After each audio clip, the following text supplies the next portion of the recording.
Good morning, everybody, and welcome to another day at Live at the Waterhole. My name is Taylor McCurdy, and I will be your host for the next 3 hours. So get ready for some fun and entertainment. Okay, I don't know how fun it's going to be because you're stuck with me. Anyways, we, of course, are live and interactive. So, yes, this is happening right now. And I would love to hear from you. So if you do have any questions or comments, please send them through. You can either just comment away on the YouTube chat, or you can head over to WildEarth's website and utilize the question box there. But we are at Campus Dam, which is in Kimberley, South Africa, a place that not many South Africans frequent, to be quite honest. I've never been there. But we'll just wait to see how many of you are joining us and see if there are any hellos and all those things.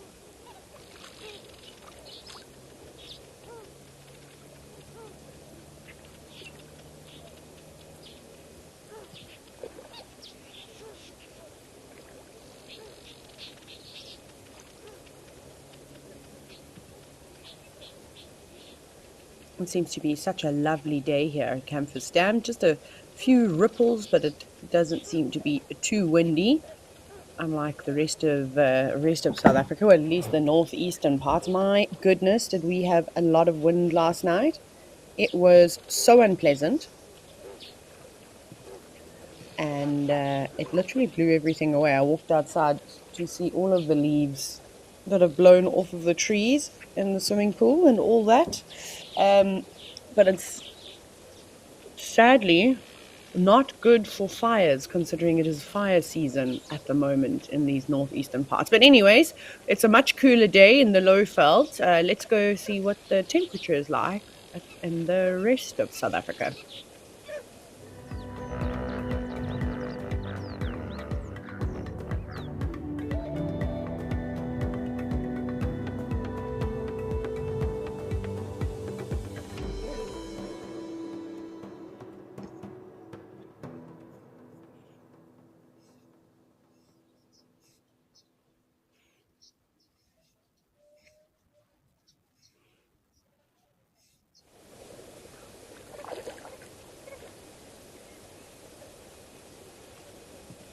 Yeah, nice day. Slightly cooler temperatures than what we've been experiencing, but it's nice to have a break from the heat. There's a red-knobbed coot also just sneaking past, diving under the water. They're actually really good divers, although we don't very often see them going all the way under. But flamingos doing what flamingos do best, doing a bit of morning feather maintenance. Just sort of not doing much, in fact, at all, warming up in the sun. It's only going to get a maximum of 22 degrees Celsius today, so that's a little bit on the chilly side. Warm enough, though. As you can see, some of them have still got their heads tucked underneath their wings, standing on one leg, trying to keep themselves warm. Not ready to wake up. I suppose that's like the equivalent of either pulling the duvet cover up above your head or perhaps wearing a sleeping mask. Maybe both.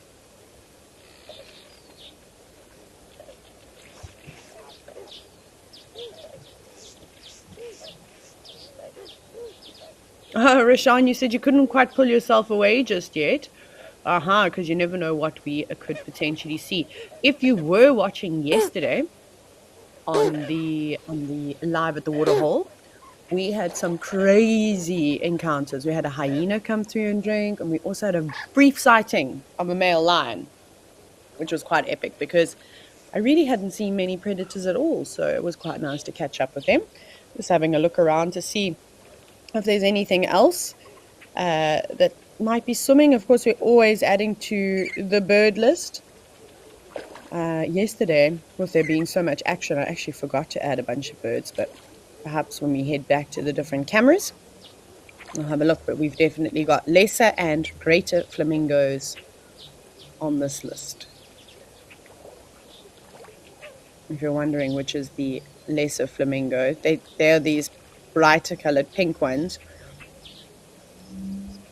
They've got a very dark beak, and then just in terms of their size, they're much smaller than the than the greater flamingos.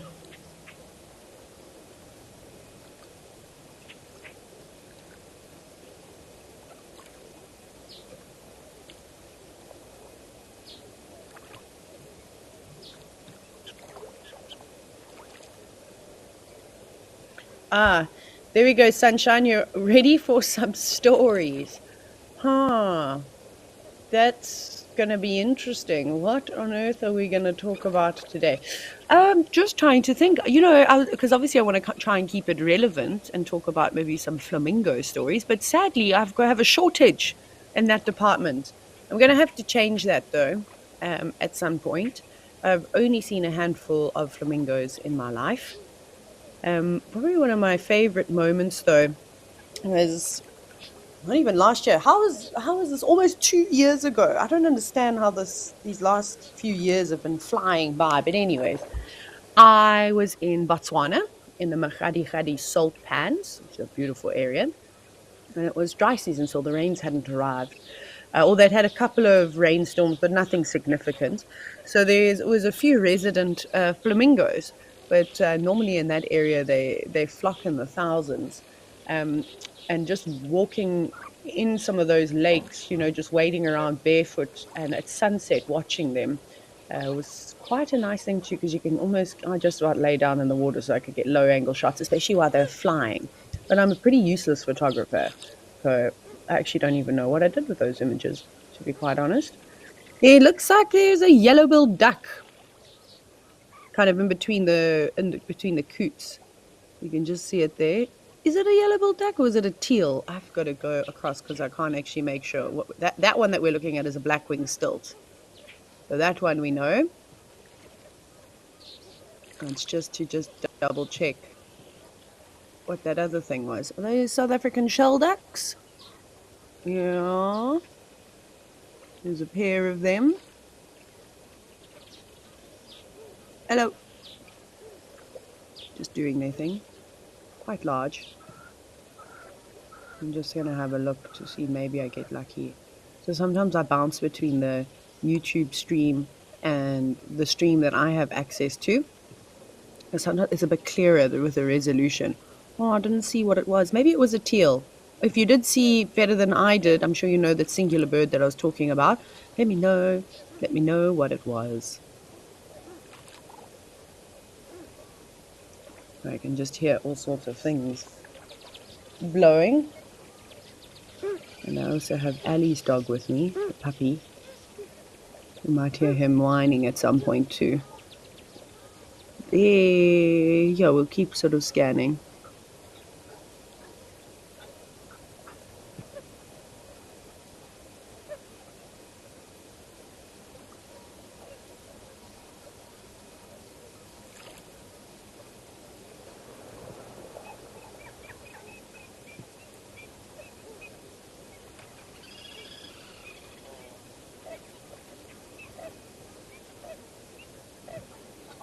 So they're the red-knobbed coots.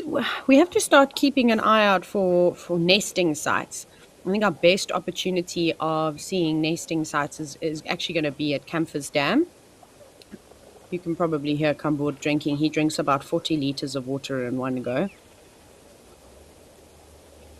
My goodness, I don't know where he puts it. He's still a little puppy. But and there's also a little grebe, that tiny little bird that's swimming there. But they also make these floating sort of nests. So they'll use aquatic vegetation. So, yeah, I've never seen one before. I don't think it's not going to just float around. Obviously, they're going to try and make it on some material. I'm quite curious to the ones in the middle, what they're doing.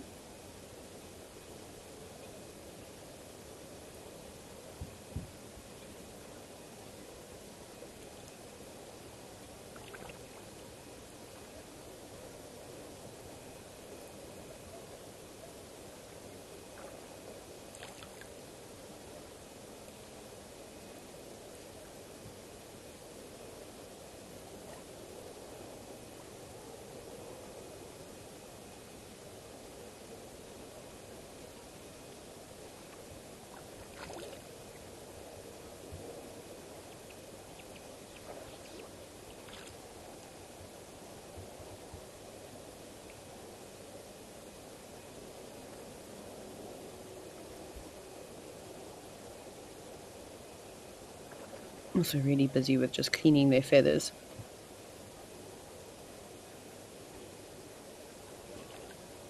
So they can nest any time of the year. However, I imagine that they would probably coincide with the rains, just there'll be more water around. It's always a bit of a gamble, especially when you have a drought and everything starts to dry out. But again, I've never seen it before. Has anyone ever seen red-knobbed coots nesting? I think my birding friends probably would have. Me, not so much.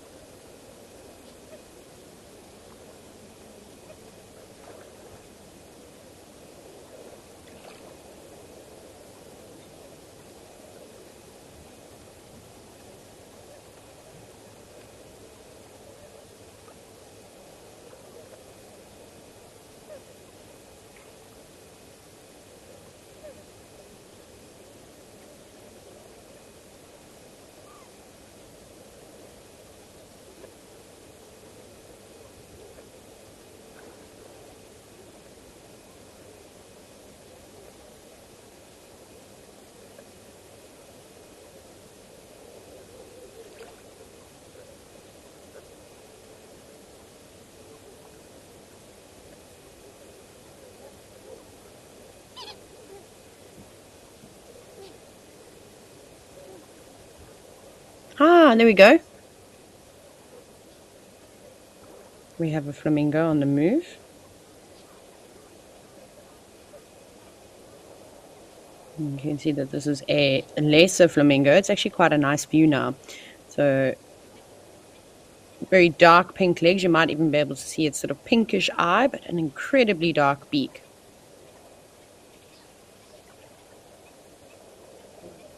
And their favorite food type is different to the greater flamingos, so they like to eat algae, shrimps, so brine shrimp, various seeds, sometimes mollusks, and then cyanobacteria, which they'll be able to filter out through the water, and other various microscopic organisms. It'd be great to imagine going under there if this water was nice and clear with goggles, with a scoop, not quite, I don't know, what do you call them? Yeah, goggles. That's probably not the right term. And actually just seeing how they feed underneath the water. I would thoroughly enjoy that. I'm sad I don't really have too many flamingo stories for all of you. I wish I had more.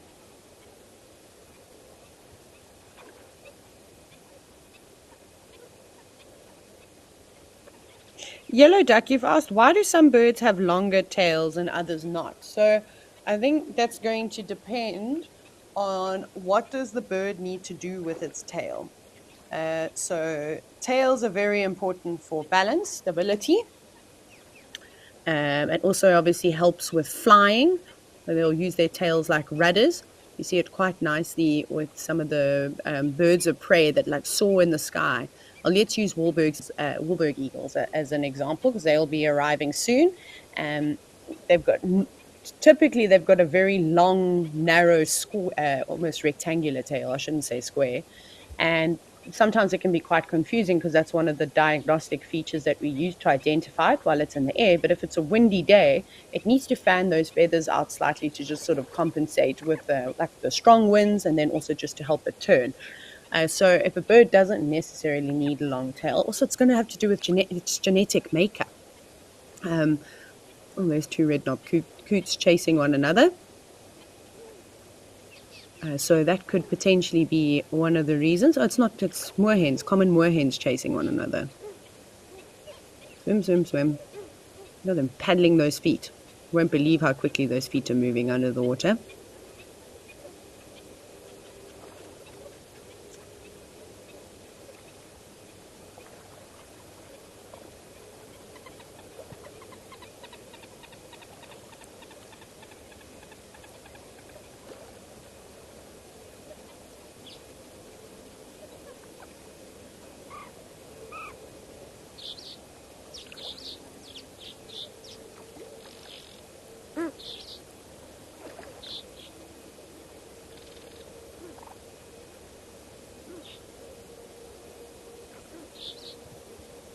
Yellow duckwort's also quite cool, though.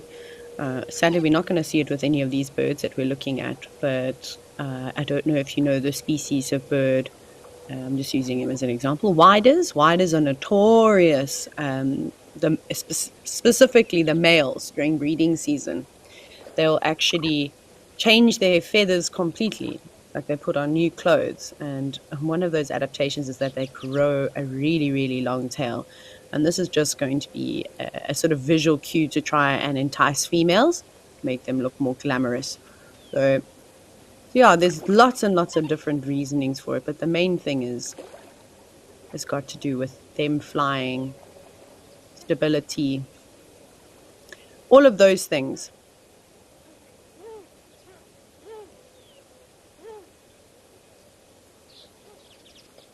It's also just so impressive how long these flamingos can stand up on one leg.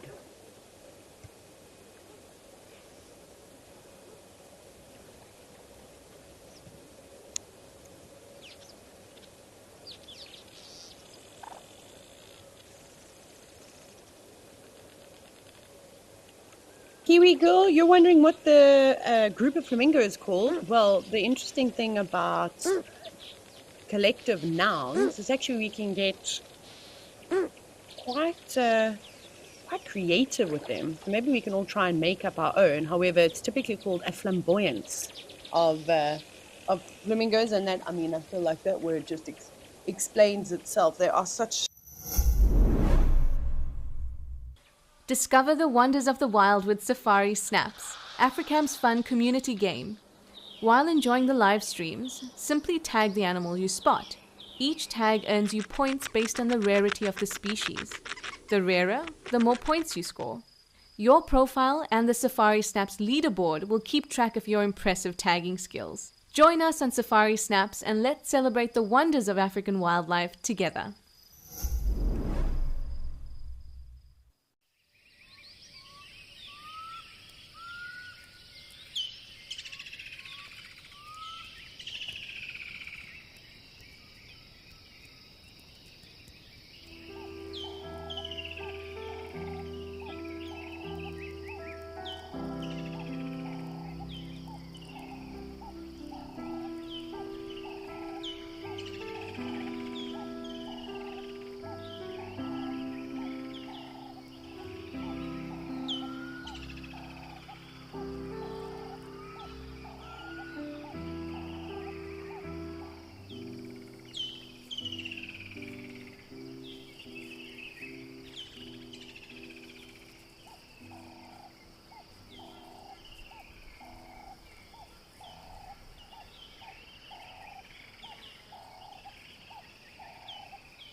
Of it.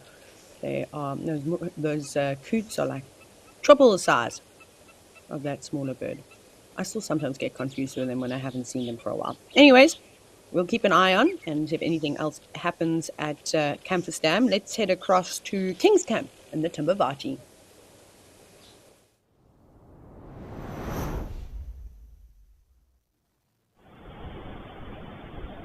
Ooh, look at what we've got. We've got an elephant, cow, and her calf. Just having a really quick morning drink. You can see how this camera is shaking a little bit. and that's just because of the wind that we had. I don't know what it was gusting at last night, but I think easy 45, 50 k's an hour. It was insane. Well, like I was saying, not very good. So I think we're going to have wind for most of the day. It should drop a little bit this afternoon. It's always difficult to guide in the wind. I'm surprised to see the elephants out, but who can resist a quick drink of water? This is the waterhole that I'm also hoping we're going to get a leopard at. I don't know why. I just feel like it's going to be our best opportunity.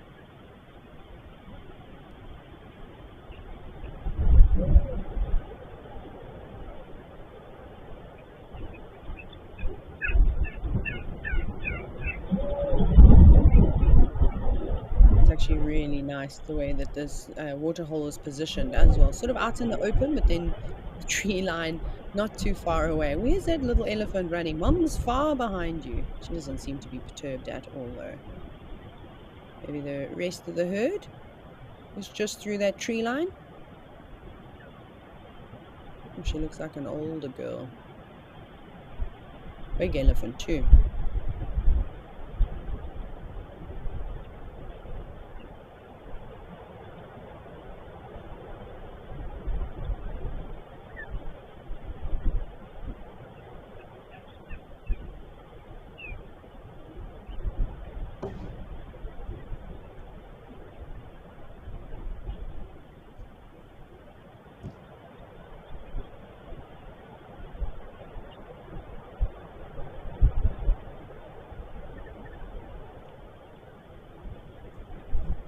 And off they go.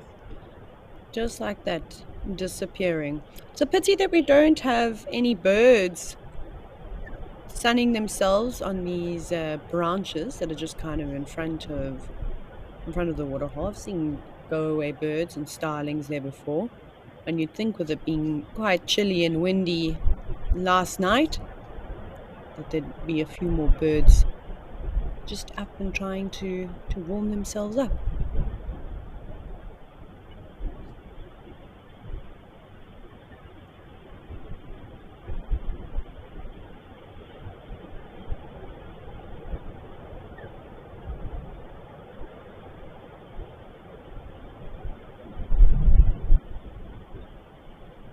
Rightio, not much else happening here. Let's go and check out my favorite camera. Hold on, y'all.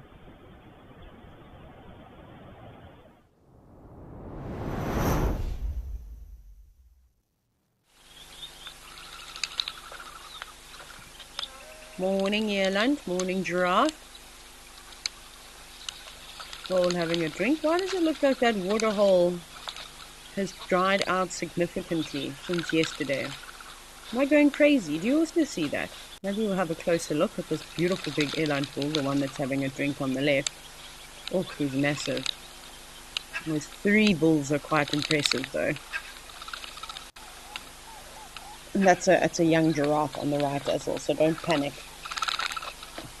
In case you're wondering, the Maasai giraffe are so small!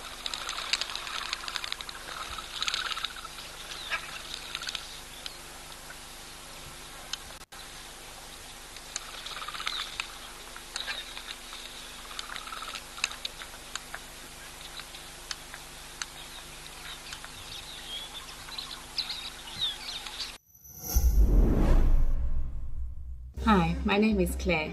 WildEarth has been part of this home for many years as it connects us to the bush and the culture that we love and miss so much.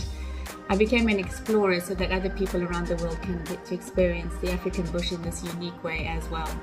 I am beyond excited that I was drawn to win the prize at Ambakala Game Reserve for 3 nights. It is truly a dream come true. Sign up today and you could be the one experiencing it for yourself.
Well, this is a nice view that we have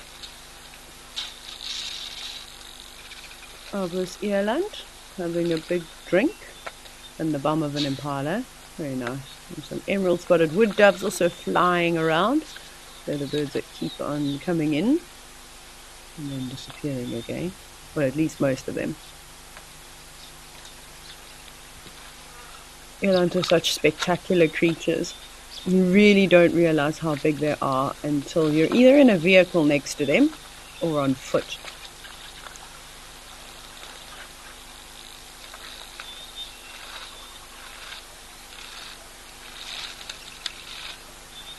You even hear him drinking.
Oh, Jackie, darling, that is super cool. You've just mentioned that you're from the UK and your brother lives in Australia, but that you're able to watch it at the same time. That's what is so magical, of course, about these live shows, whether it's the Waterhole show or even the live safaris. That I suppose you can experience this together. Do you both communicate with one another? Do you chat to each other and make some comments? That would be quite cool to do as well. Oh, I really do just love Ireland though. Looks like he's got a couple of scratches on him. I think that's most likely just from walking through some of this prickly vegetation, which you can see in the back. But he's really gulping down the water. I don't really know how much water an eland needs to drink. They don't have to drink water every single day though, but as we know, if there's water available regularly, all animals will make use of it, because sometimes they will have to travel very far distances to find other sources of water or potentially food, and then that's when they'll go a few days without it.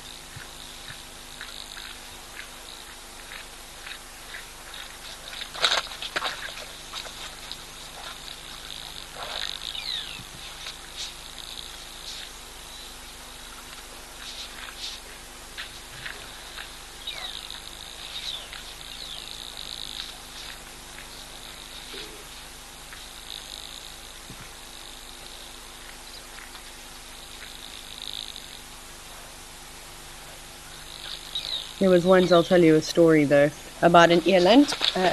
When I was still working for WildEarth back, it must have been 2017 or 2018 when we were some of us were based in Kenya in the Mara. And there was an eland, I forgot what her name is now. It's going to come back to me. Mary the eland, there we go. She was living at one of the gates in the Masai Mara National Reserve, in a gate called Talek Gate, which was a gate we used to use quite regularly to go in and out of the reserve. We utilized one of the lodges where we could, just outside the park, we could spend the night so we can then get in nice and early the next day. And Mary, if I'm not mistaken, was orphaned, and then she just kind of decided that she's going to live around the gate, and everybody looked after her. And then eventually one day she just didn't come back. Off she went. And that is the only interaction I've ever had with an eland before. Otherwise, I typically stay a fair distance away from them. Look at them, how small the warthogs are, and even the zebra Those eland really, really do dwarf an abundance of animals. But here we go, my favorite, the warthogs. I also love zebra, obviously, but warthogs are just so fascinating and entertaining. And today they don't have the elephants that will probably harass them. We'll see what the interactions are like with the zebra. Yesterday, we had some very sassy zebra that were kicking everybody. And then we've got an oryx also coming in. And something that I've never seen before. An oryx shows some aggression towards a giraffe on a couple of different occasions. And that was quite fascinating too. That's a pretty picture. Warthogs make me laugh. Everybody runs off to the right and the warthog's like, well, we better go left then. I think they just maybe have heard some commotion with the hive. And that's what's just making them a bit on the nervous side. There's a gentle breeze, but you can see just more and more zebras streaming in. It's going to be so cool. Maybe we can just angle the camera a little bit to the left, if possible.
No worries, everybody. I'm sure you see we had a new camera. Sometimes we just have the gremlins like to get us, as we call them. There's I don't know why I keep getting this notification. It's to say that I must join the Safari Live meeting, and I don't know how to get rid of it because I'm terrible. I'm like a dinosaur when it comes to figuring out all these kinds of things. But now we are at Okakuyo, which is in Namibia, in Etosha. And it's looking a bit quiet. As you can see, just a few springbuck. There's one wildebeest at the back. But it shouldn't be too long before we get more wildlife coming down. And will today be the day that we see a black rhino? Because I've been hoping for that for quite some time.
We have a guinea fowl is coming down to drink. Egyptian geese, which are always here. This pair are quite territorial around this water's edge, although there's definitely space for more than one pair of Egyptian goose.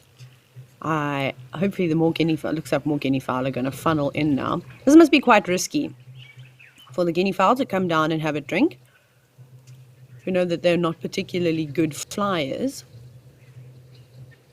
but a waterhole where there aren't many escape routes, even like a dead tree or just a tree close by, and if danger were to rush at them, maybe something like a jackal, just as an example, they would definitely struggle to get away.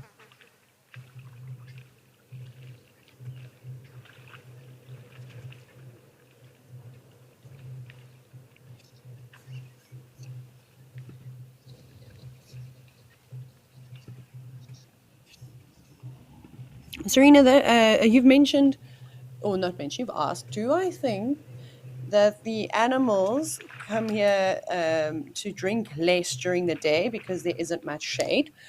So the animals that we're actually looking at, so like the gemsbok and the springbok, and even the wildebeest to a degree, but the gemsbok here, the oryx, they've got abilities to help cool themselves down in extreme temperatures. So most of Etosha National Park is fairly dry. Of course, there are pockets, but it's dry season at the moment. So they're kind of used to it. I mean, the one of the main ways, and you might be able to even see it on the oryx. If we don't see it here, we could potentially see it in Oldonyo in Kenya. Is the nasal panting. So you'll see their nostrils flaring fairly quickly, and that's just to help cool the blood capillaries down directly. And then they've also got capabilities to reduce water loss. So this is all super important. So they're not necessarily going to mind the heat, say as much as something like impala. We don't see normally hanging around. They kind of drink and then move off. But animals like, obviously, there's no buffalo here. They haven't been. The last one was seen in the 1950s. But in terms of even giraffe don't mind the sun that much. They'll stand out in the open all the time. It's often quite difficult for a giraffe to find a suitable shady spot. Elephants, of course, they'll come and splash themselves down, but they are nice and cool in the water. But, once they feel significantly cooled down and have quenched their thirst, then again, they move off because they have to kind of eat. So yes, I suppose yes and no. You wouldn't really find a pride of lions lying up near the water's edge during the day. They would probably stick towards the sort of slight shrubs. But because there's not much water around, they constantly have to visit, and sometimes they can't time it, perfectly. Not all animals will drink at exactly the same time of the day because that's going to depend on where they are, sort of like in their movements of the day. Some of them might be dispersing and moving further north, others might be moving further south, and then they're going to have to find appropriate water holes that's kind of on their route. And they spring back.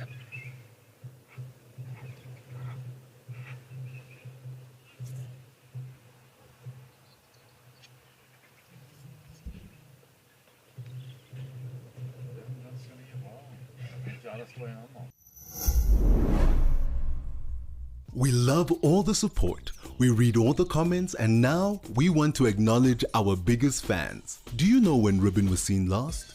Or the names of June's cubs? Do you remember the last time we were up close and personal with an elephant? If you answered yes to any of these questions, then you are in for a treat. WildEarth's Fan of the Month. We are looking for you. For more details, make sure to read our monthly mailer and keep an eye out on our social media pages. WildEarth, it's in your nature.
There we go, more of the springbuck coming in now.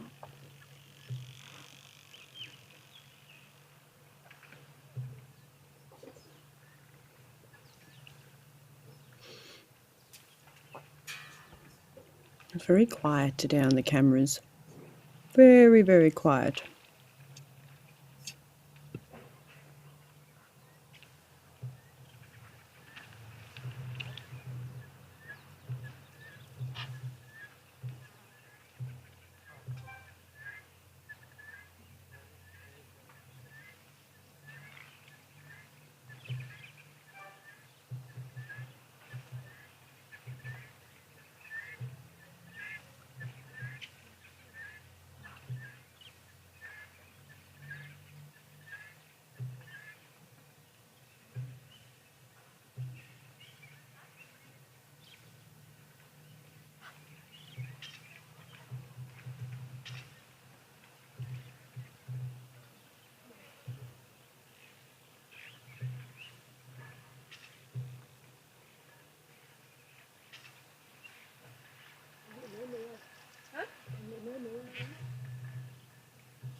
Sorry, everybody.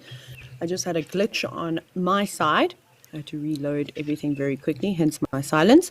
We'll wait for more animals to come down at Okokuyo.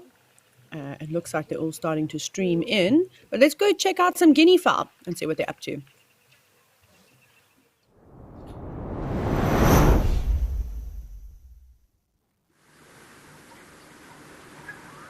Here we go.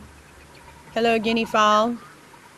This is in Olifants West Game Reserve, in the Lady Dam.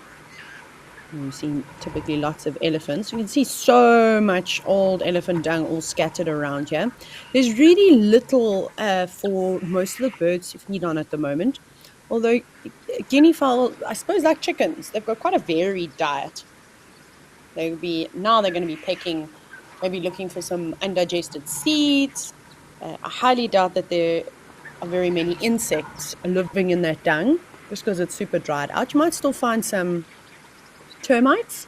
They could potentially be living in there, and we know how nutritious termites are, and that would be a great meal. But it doesn't look like they found anything significant. But again, constantly on the move.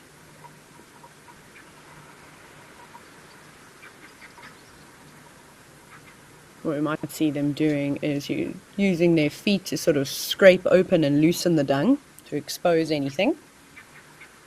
There you go, you can see some of them kicking the dust around. Must be terrible not having hands, having to use their feet for everything. That'd be so weird. Can you imagine tying your hands behind your back for a day and just seeing how you fare? Life would be quite difficult. So we would all count our blessings if we have our hands and our arms.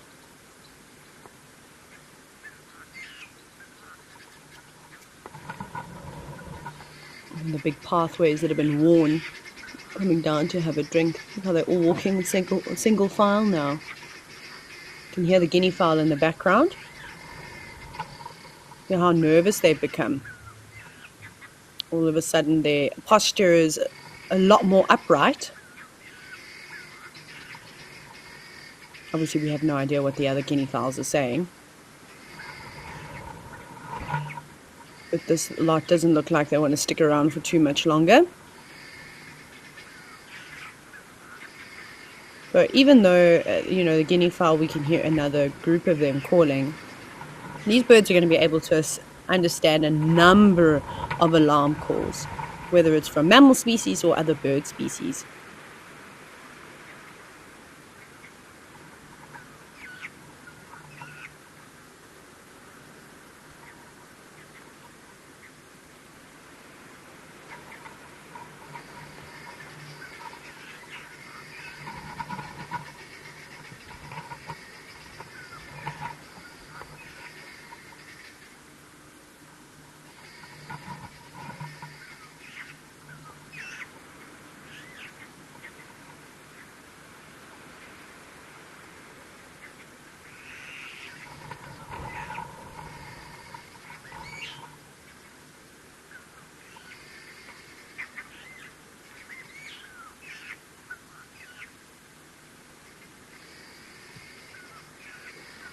So here we have the typical view of Naledi. You can actually see how the water has been pumped so much that it's overflowing. And it doesn't go to waste, it just goes, well, trickles straight down back into this other waterhole. And yesterday it was looking a little, oh no, the day before it was a lot lower, and then they pumped it up slowly. And all this water is coming from the ground. So there'll be boreholes that have been dug, and they'll be harnessing the water that's below the surface. Sometimes it can be quite tricky drilling for a borehole. It all depends on the water table. Sometimes you can just go down 2 or 3 meters and have access to water. Other times you might have to dig 50 or 70, even 100 meters before you hit water.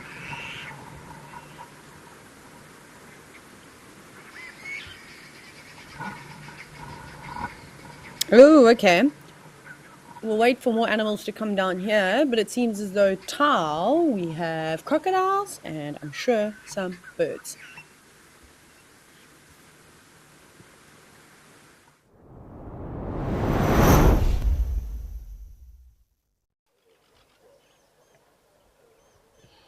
And there they are. Oh, we've actually got a lot of animals. We've got 2 fairly large crocs. We've got impala, wildebeest, and kudu, all down to have a drink this morning. Crocodiles, of course, just basking in the sun as they do every single day. And even though those crocodiles are just lying there, relaxing, warming up for the day, I think I definitely don't, but a lot of people don't realize how dangerous they are, because they think, oh, they're just sitting there on the bank, they can't run particularly fast. But I can't tell you how amazing these predators are. They are terrifying. And I would not like to encounter one. Although I have encountered them on foot before. Actually, when we were still doing bushwalks back in the day. One of the crocodiles from Chitwa Dam actually came out. We saw it for a few days on foot. It was trying to move to a new water source. And then it was quite placid. It didn't seem to mind us too much.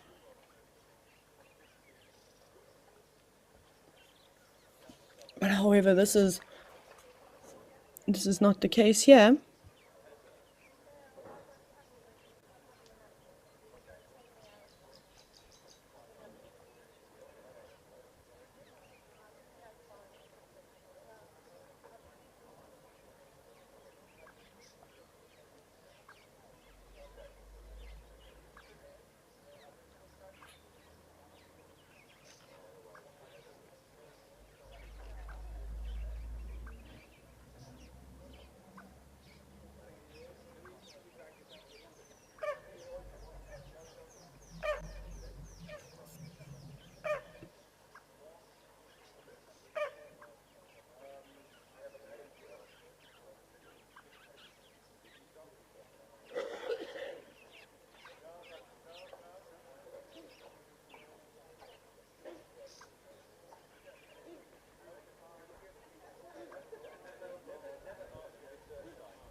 Okay, so there's a question coming through about why are the impala and I suppose the kudu and other animals not on high alert while the crocodiles are there? Well, the main thing is because they can see the crocodiles. So a crocodile chasing after something like a kudu and an impala while it's on land to hunt it, it's highly unlikely that, well, the crocodile can't run as fast. And so Lola, so they're going to be able to get away and they can see them. The crocodiles are masters of surprise. So that's why they need to be in those murky waters, lying very still and waiting for something to come down to have a drink. If they don't have the element of surprise, they don't have as good of a chance of catching something. The same thing goes with big cats, like lions and leopards. Like specifically, they need to get as close as they can to their prey, so that they can make some sort of, get there in striking distance without having to chase after their prey for too far. And then that, of course, uses a lot of energy.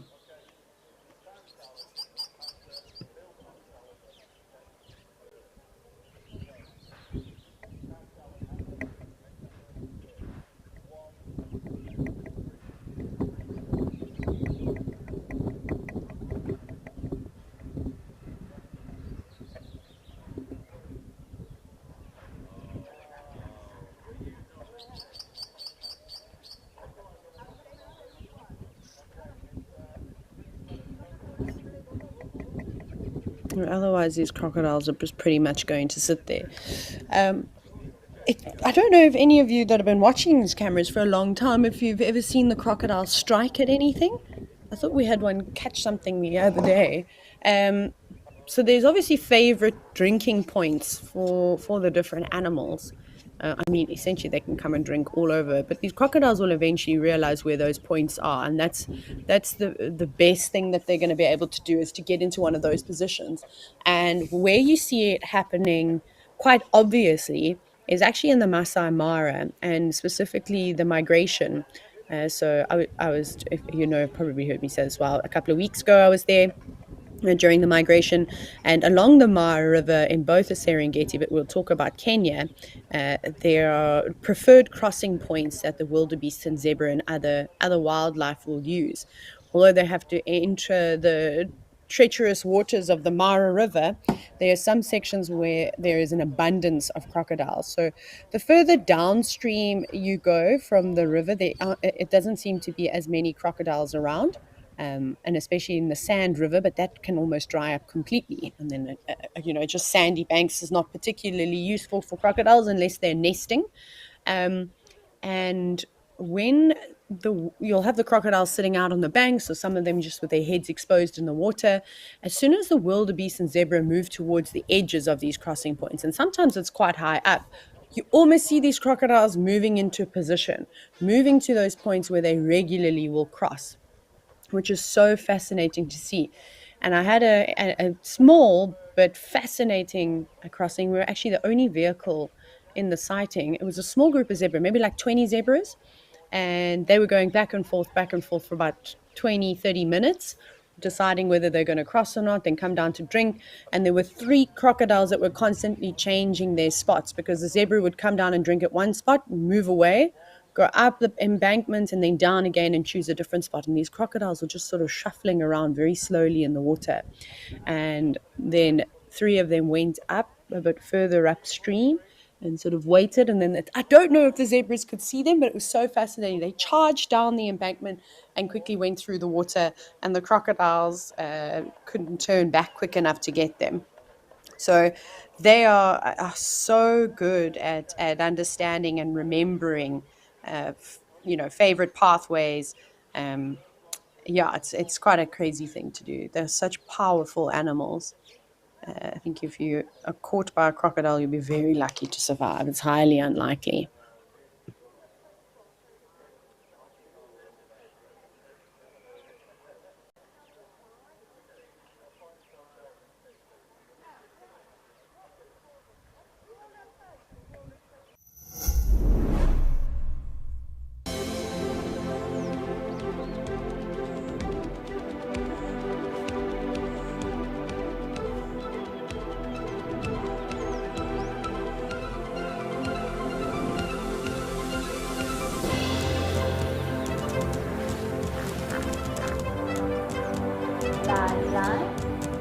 Those sounds just go straight through you.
So I was just sent an incredible video from this camera back in 2021 where a group of waterbuck were feeding on this lovely lush green grass. Not quite in the, like, in one of these little islands where the crocodiles are sitting off to, but kind of towards the water's edge. And they were grazing there for ages. Obviously, when it's dry season, there isn't much around. I'm actually surprised we don't see more animals coming to eat this grass, but I suspect it's because of the crocodiles being so prevalent. And anyways, the waterbuck eventually got closer and closer, and this crocodile launched itself out of the water and tried to grab one of them. So, whether that crocodile knew that the waterbuck were going to come and drink in that area, or perhaps it'd been watching the waterbuck, because their eyesight is not terrible. Croc's eyesight is pretty good. Obviously, underwater in the murky waters, that becomes a bit tricky. They need to rely on some other senses. And then made its move.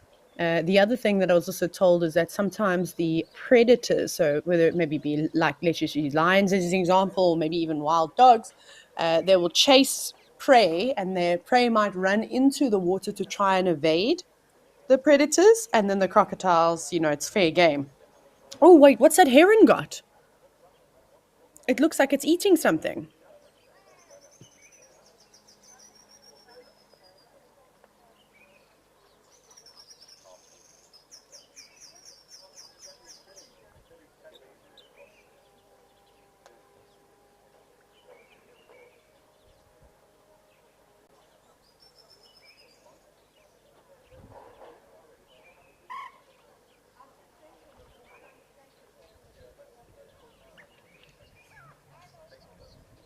Okay, so sorry, it's such a long distance view. Hopefully we can try and get a closer look.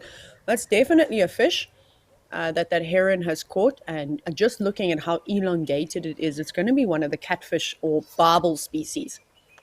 In this water at this pan, it's going to be quite difficult for many different fish species to survive, but catfish are phenomenal at actually doing so.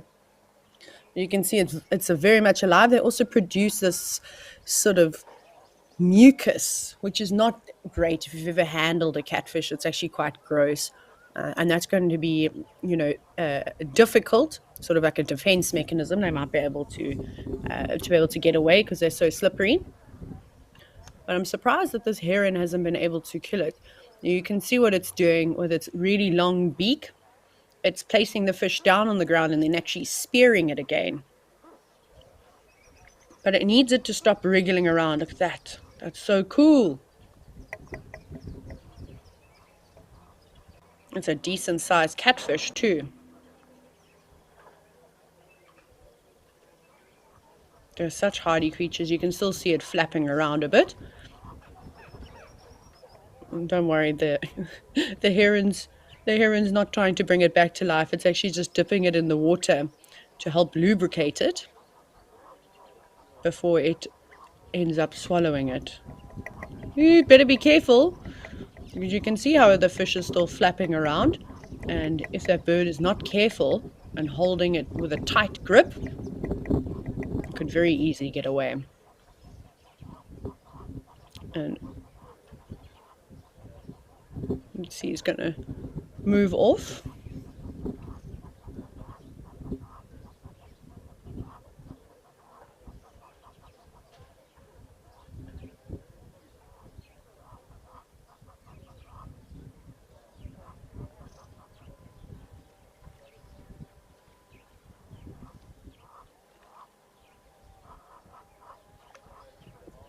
It's a bit better.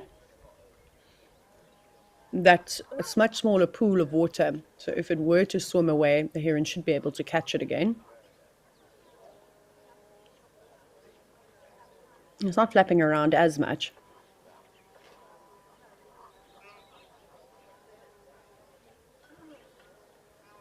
And you'll see how they constantly sort of use their beak and press down on it, also just to pulverize it slightly.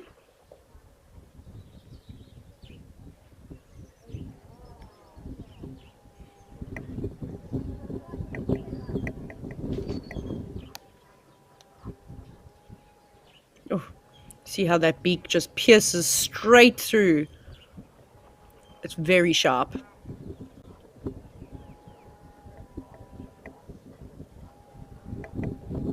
It was actually a pretty good aim.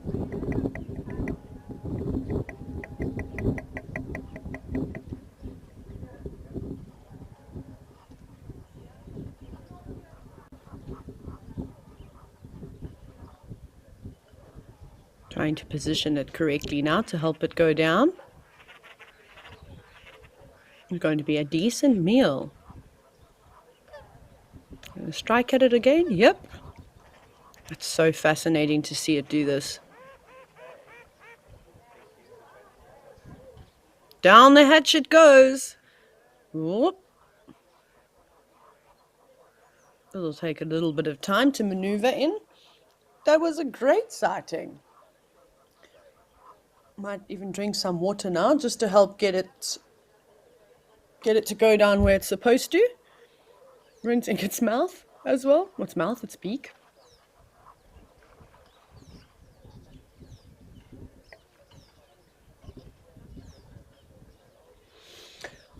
Oh, Ian, I've never seen a heron or any other bird species, for that matter of fact, choking on its meal. So yeah, that's quite interesting. It could definitely happen. However, it's obviously depending on the bird and how wide it's able to open its beak is really going to determine what it can eat or not. So it's a tricky thing nonetheless. I have seen, especially in Kenya, I watched it quite often. I forget which species of frog it was.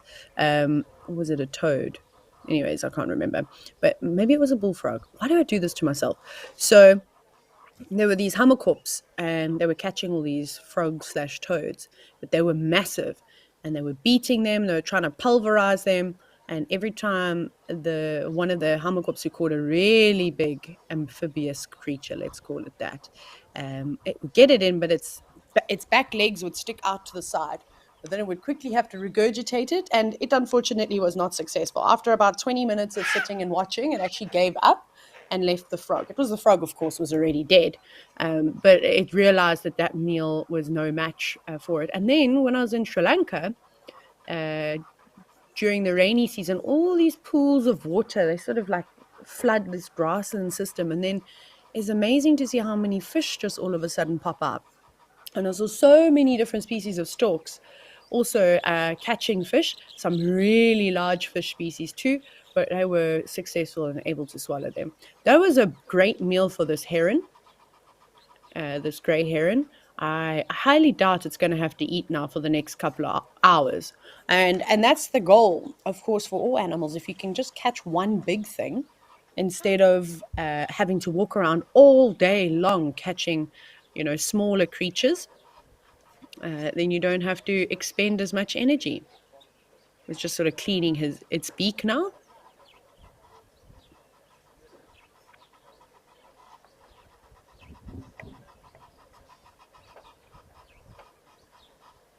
It was fantastic.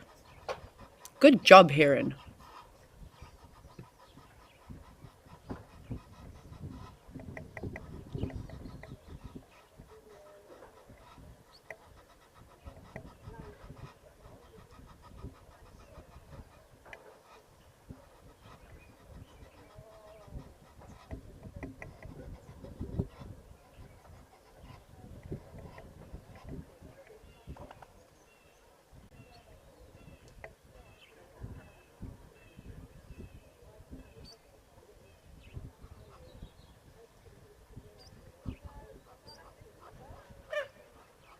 And off goes the heron. Catherine, you've actually said you wish you had the patience of a heron. So do I. There's Red Knob Coot now coming to investigate around all of here. You have to be super patient, though. I mean, even lions are patient, leopards are patient, so many animals are. But it is fun watching herons and storks and hammerkorps also looking for things to eat. It's a bit like fishing when you go fishing yourself. There's a lot of waiting around.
Oh my goodness. Let's very quickly go over to the Sabi Sands. There's some lions.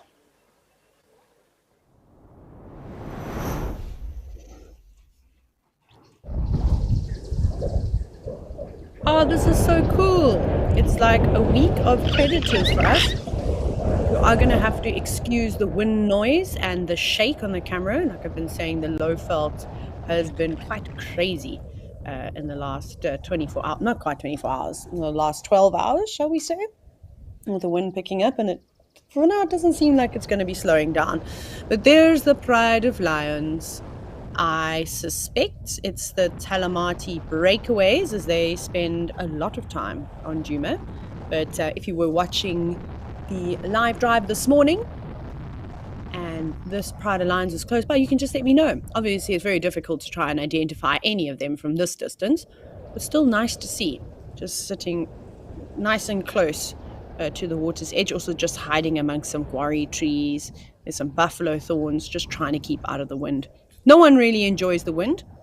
Obviously, it's great for animals that are hunting, so the lions could take full advantage of this. But for now, looks like they're just having a snooze.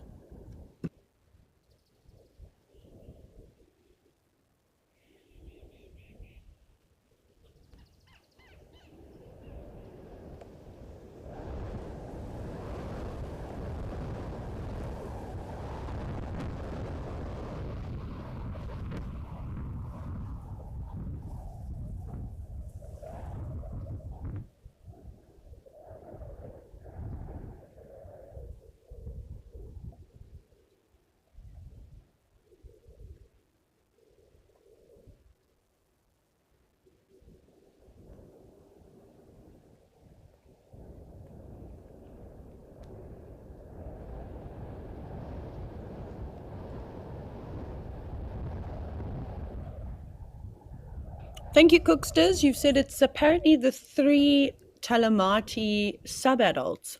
Okay. This is interesting. I haven't seen any of the lions since, when was it? End of May. Gosh, it's been months since I've seen them. I need to get up to date with the lion dynamics on Djuma before I come back. Got a few days. It's amazing how just everything changes so quickly.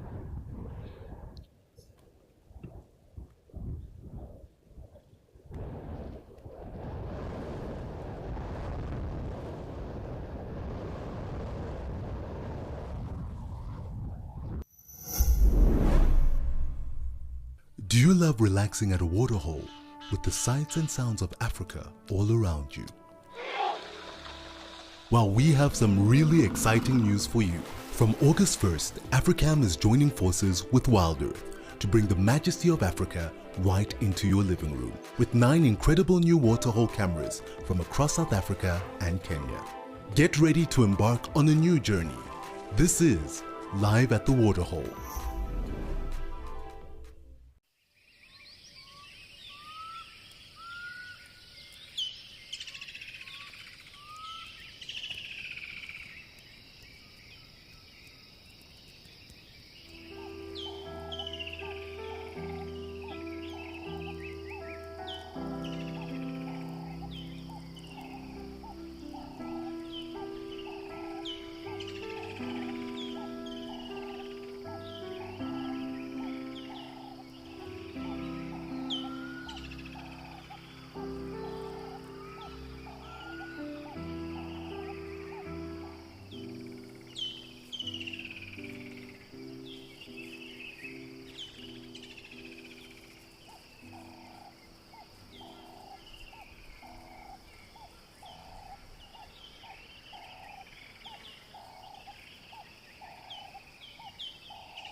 So it's quite tricky to see.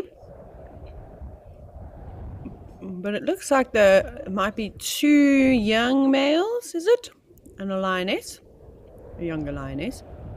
They don't seem to be particularly full.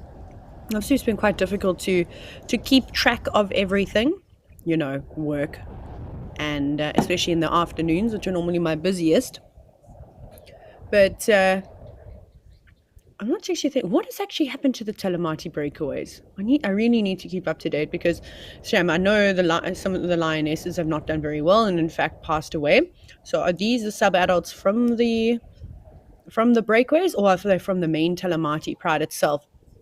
Obviously, the history of the Telematis is so interesting, and for those of you that aren't familiar, the big cats of the Sabi Sand Game Reserve are probably some of the most studied and followed animals all over the world.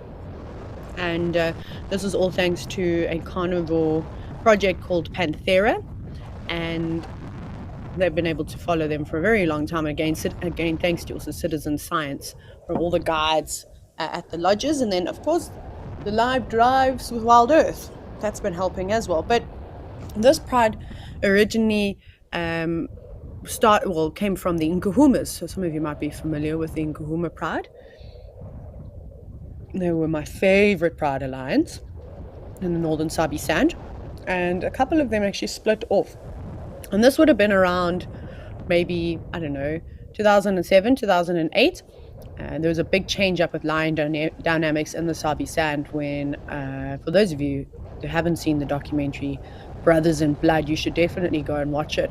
It's about the 6 Mapocho male lions that came through and caused all sorts of havoc. And some of the lionesses from the Nkuhuma pride actually fled further north and tried to get away from them. And then they formed this little breakaway pack. And while I was still doing a lot of the live drives many, many years ago, I recall there being a sighting, I think it was of a giraffe kill in the Manuleti, which is just a little bit northwest from where Djuma is. And if I'm not mistaken, the Telematis and the Nkuhumas were actually feeding on that kill altogether. But now they'll be distant relatives.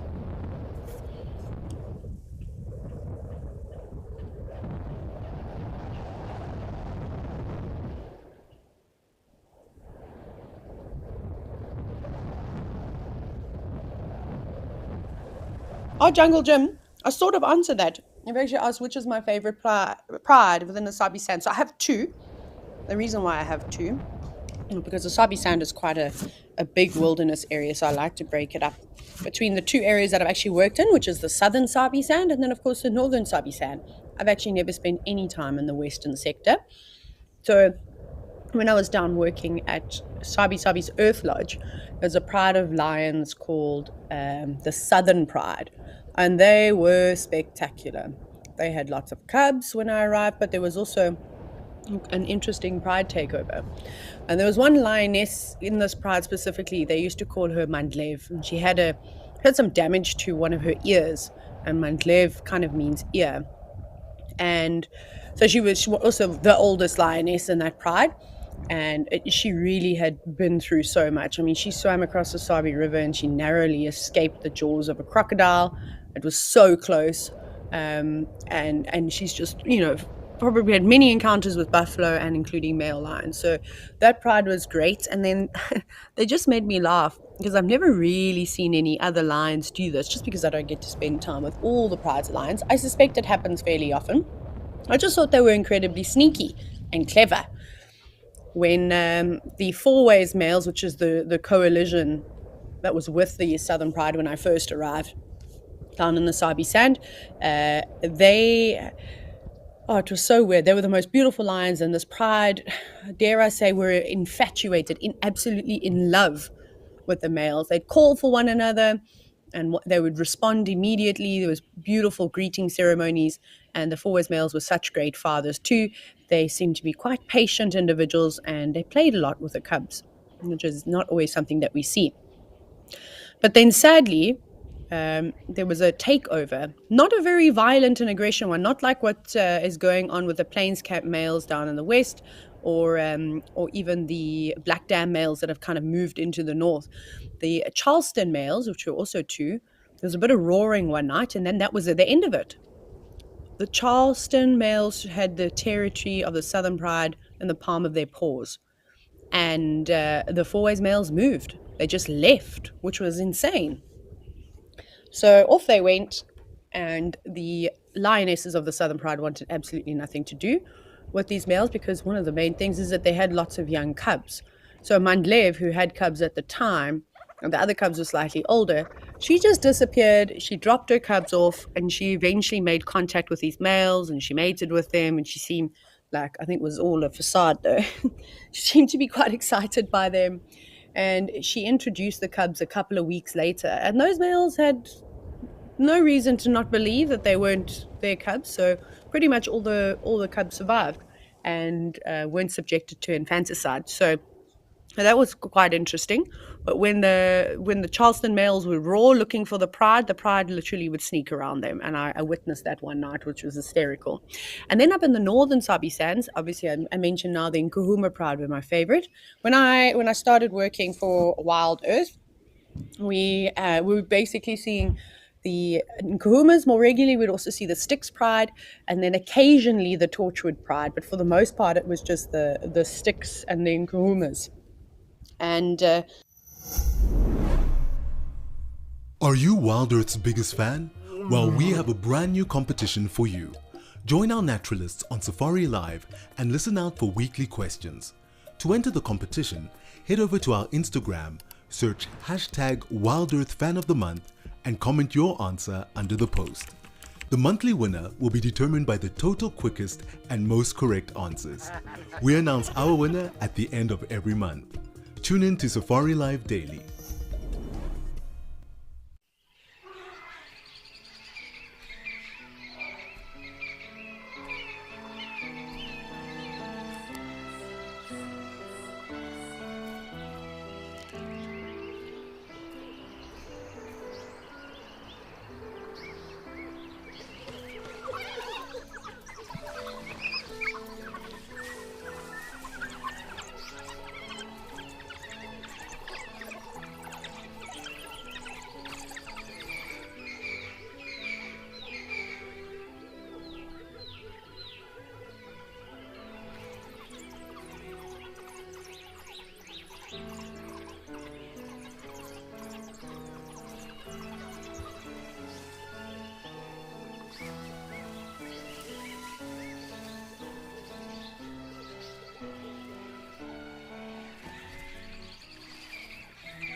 see some massive crocodiles in that area.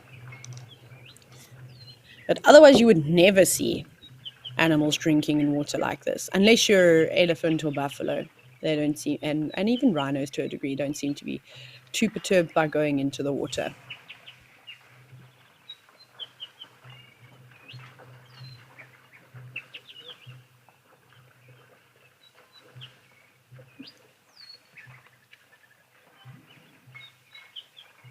Spotted cat, you're quite right in saying I know I agree with you saying you love how elephants match the stand of their specific areas. So Namibia and specifically Etosha is known for the white desert elephants. I still haven't seen it though. We've had a few elephants come down and drink here, but obviously this you can see the soil around the edge of this water hole is more red in coloration. I think if for example, the elephants, well, that are maybe further north into deeper into the park itself, where some of the pans tend to have a lighter coloration to the soil, then you'll start to see them. But that's my dream, was to see a white desert elephant. But don't worry, it's not like a different species or anything like that. But they have adapted so differently to, say, let's say, elephants in South Africa, where there's a lot more food available throughout the year. Hey, big boy, you're going to venture on in. Let's see if he's going to be feeling up for a swim, or he's just going to wade across the water.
This is such a great shot. I'm sure you can all agree.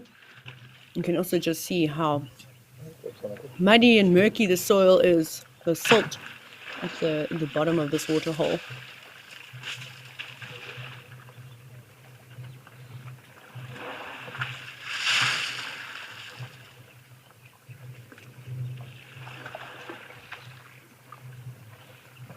So the sounds on this elephant is also so nice. Sometimes it's, difficult to get the most perfect audio, but we're dealing with a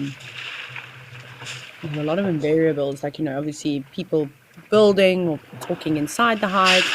It seems to be quiet today.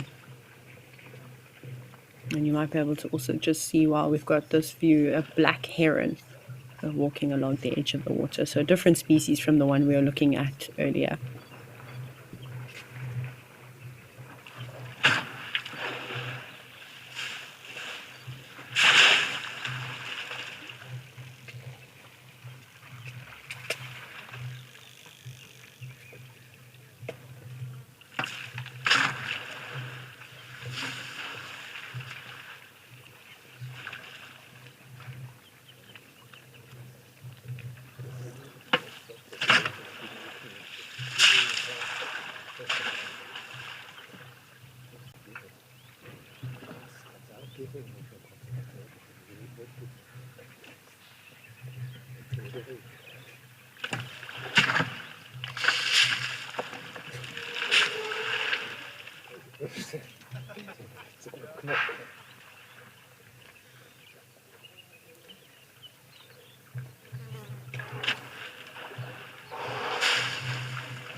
And off he goes. Look at the trail that he's leaving. You can clearly see his entry and exit path as he moves through the water, churning up all the soil, silt below. He didn't really stick around for too long. Just had a bit of a splish and a splash.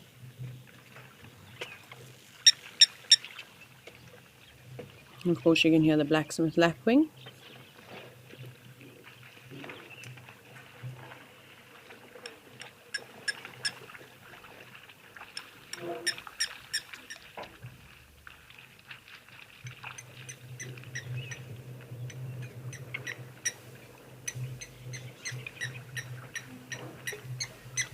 He didn't really stay for too long. Didn't have much of a drink either. Maybe he'll be back a bit later.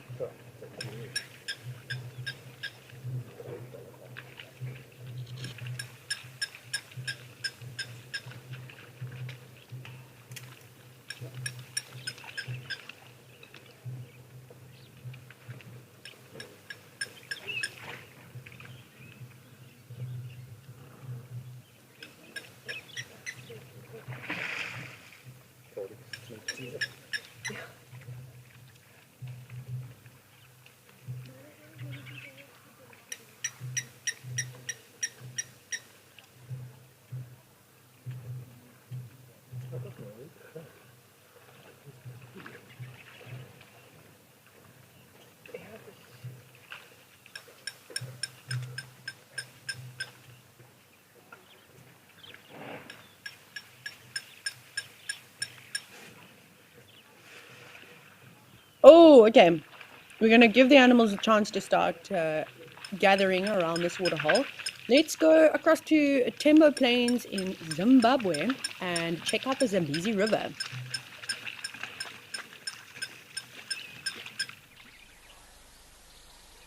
Oh, look at this view. This is spectacular, and it's a lovely day on the Zambezi. Also, not a breath of wind. You can just see how the water is fairly fast flowing. And the backdrop that you can see is not Zimbabwe, but is in fact Zambia and the Lower Zambezi National Park, to be more specific. My favorite national park in the world. This little pod of hippos is just sitting on an island. And then there'll be lots of deep channels in between. And you can see how shallow it is. And others just resting their heads on top of one another. There are so many hippos in this river. Although I don't think quite as many as the Luangwa River in South Luangwa National Park, which is further north from where... what am I talking about?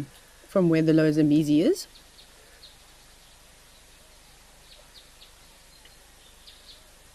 But when you fly into this park, especially, there's an airstrip not on the Zim side. I suppose it'll be similar, but when you're flying into the Lower Zambezi National Park and you're landing at Jeki airstrip, or there's another private airstrip a bit further down from Anabezi. And the flight along the river is spectacular. You see so many elephants, so many crocodiles, and plenty of hippos. Obviously, you're quite limited as to what you can see from the boat. From the air, it's spectacular. I'll have to share some videos from the many flights that I've done over the river. You won't believe how wide it is. In some sections, it feels like you're on this huge lake.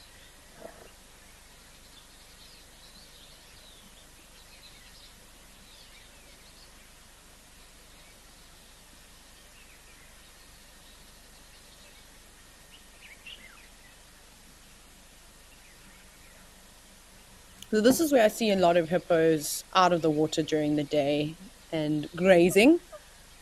In South Africa, we don't see it necessarily as so much, but that's like, let's use the Lowveld for an example. It's probably because the hippos would have to move a fair distance away from where the water is to find suitable grazing. And we know that they are sensitive to the sun, even though they do exude that oily substance, which will help, protect them from sun. And of course, we know it's also got some antibacterial properties in it too. But here, all these little islands where you can see the tall reeds or the phragmites, quite often there are hippos on those islands sort of just feeding, even if the phragmites aren't that tall. So then they've got the water right there if they feel threatened or anything. But then, of course, if they need to cool down again, they can just plop back into the water. But now they'll start to spend a lot of time away from the islands at nighttime, and all those really big trees, well, most of them, there are some mahoganies that I can see too, but most of them are the Fadeherbia albidea, which is the winter thorn tree. So one of my favorite trees. And at this time of the year, they're producing a lot of fruit in the form of a seed pod. And those trees can produce over a ton of fruit in a season, which is invaluable to all the animals around there because there's really not much vegetation about. So the hippos will be hoovering up those pods at nighttime. And they're quite high in crude protein, so they're really good for the animals, especially when times are dry. I wonder, I actually didn't see when the weather came up what the temperature was in Tembo Plains, but it's starting to get very hot now. September is still nice, a little bit cool. Quite often in this section we get wind, so it is nice to see such a beautiful still day. And then October, my goodness, it's very hot and humid. One time I washed my hair in the morning, quite early. I've got ridiculously thick hair, but I think it was only sort of dry that evening. I didn't obviously blow dry it. I like to do the natural thing. That was just because of the humidity.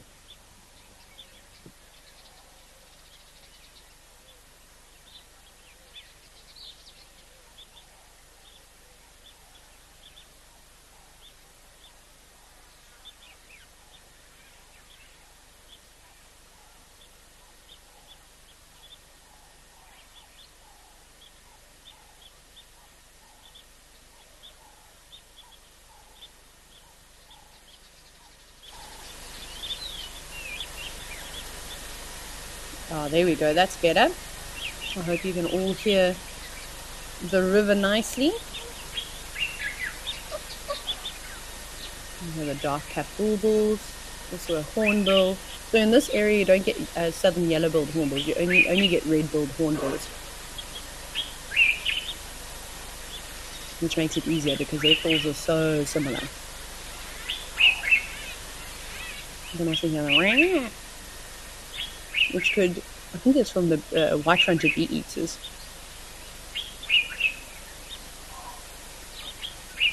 The baboons barking in the distance too.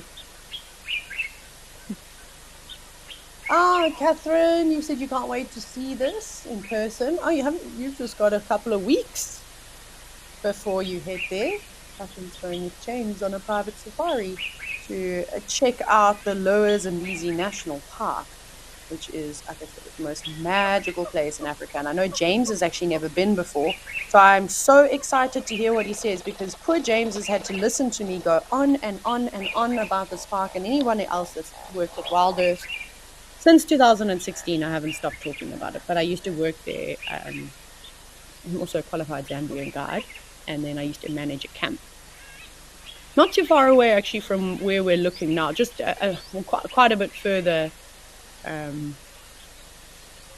downstream.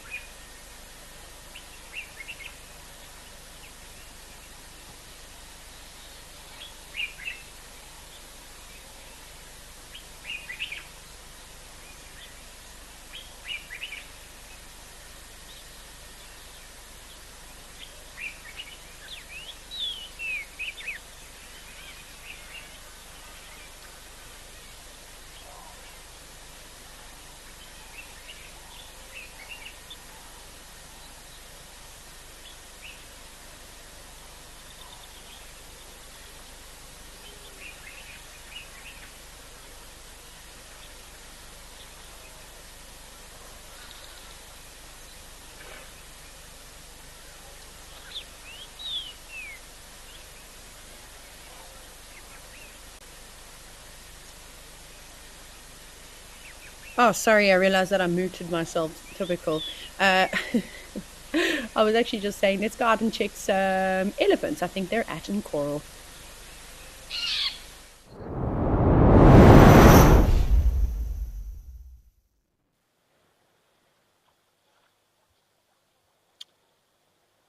There we go. No, elephants, stay. Don't go. Let's also see how overcast it is in the Sabi stand today. Not that we'll be getting any rain. Quickly just having a quick sip of water and off they go again. No, stay.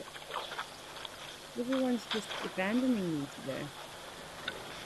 Oh, there we go. At least they've stopped to feed on some nearby vegetation. Look how short the grass is at the moment. It has been grazed right down. But this area around in Coral is frequently visited by obviously like elephants and big herds of buffalo too, so they'll be responsible for cropping these grasses. Not so many hippos though. A bit too far away from the bigger water systems.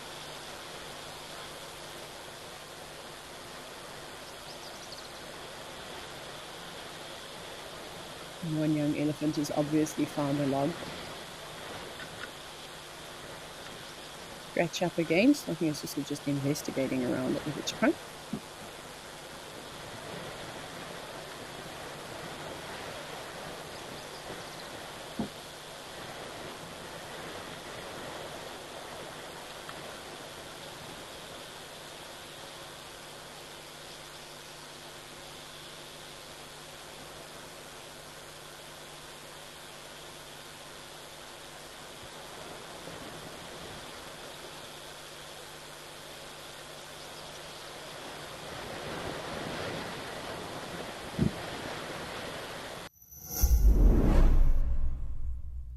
Discover the wonders of the wild with Safari Snaps, Africam's fun community game.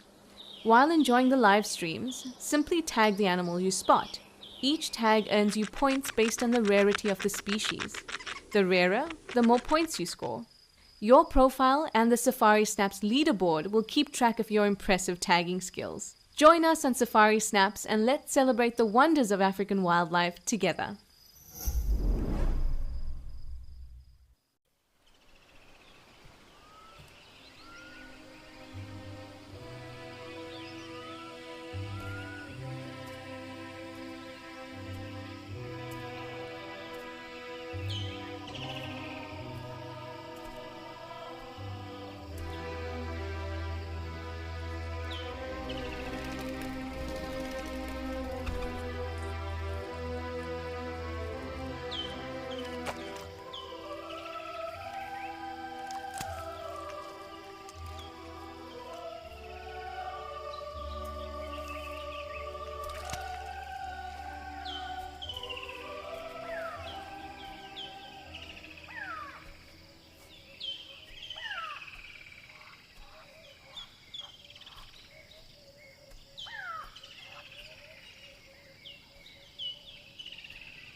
Goodness gracious, it actually seems like it's getting windier and windier in the Sabi sand.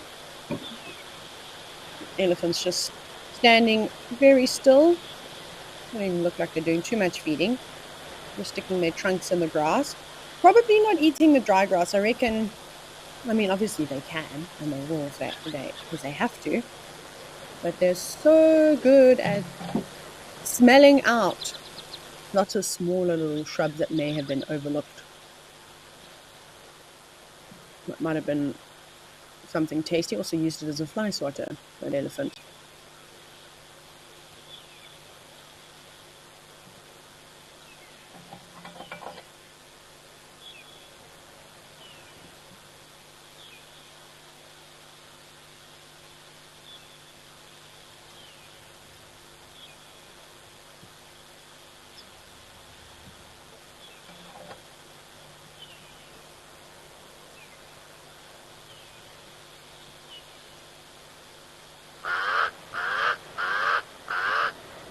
You can hear the pied crows. Okay, let's go to Tal and see if we can do a bit more birding that side.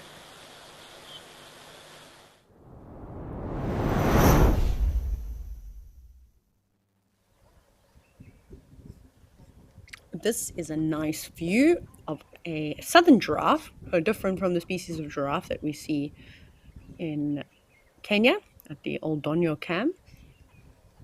He is beautiful, lovely dark coloration. He's got great genetics. Sprawled out having a drink. It always looks so awkward from this angle. And it's funny, each giraffe also has a slightly different technique to drinking.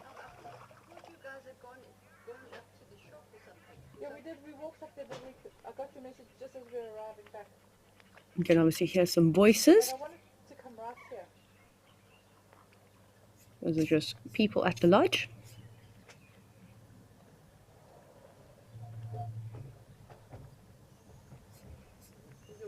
I wonder how stagnant this water is becoming, because obviously it's not being topped up regularly by the rain, but I suppose with there not being any hippos currently, that I suppose the water won't necessarily be as putrid.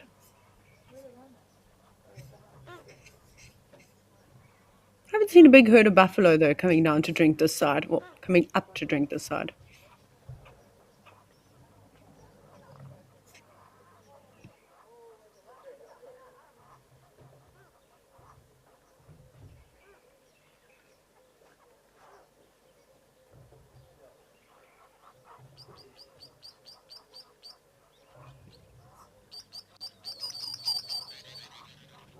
Rachel, you've asked if this is a slow-moving river. No, not to my understanding. It's kind of just like a massive waterhole, if I'm not mistaken. I haven't been able to have a good look all the way around, but I think it's just a dam. You can see how I think it's also been dug in a little bit by big machinery to sort of help it hold water. I doubt that this is a natural depression, but I stand to be corrected. Sorry, Rachel, I haven't actually spent any time at Madikwe, and only looking at some of these places through a camera can be quite tricky. And you'll be so shocked how little information is on the interweb about, pertaining to specific things. I suppose I should just give James a call. I'll send James a long voice note. He loves voice notes. It's his favorite way to communicate with people, and ask him a little bit more about this particular body of water and see what he has to say. Maybe he's even watching now. Maybe I'm going to get a message from him. How lucky. Phew, that'll make my day. But he's stunning, this giraffe. Look at him. Look at the muscles in his neck too.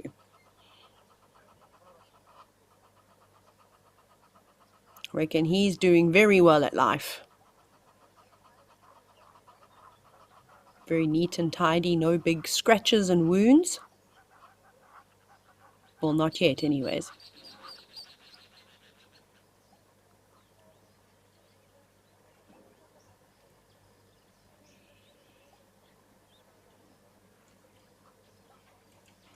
I'm wondering if the buffalo don't come up to a sort of north because there's not much grazing around for them. The vegetation and I suppose eco zones within Madikwe are so diverse because it's such a huge area.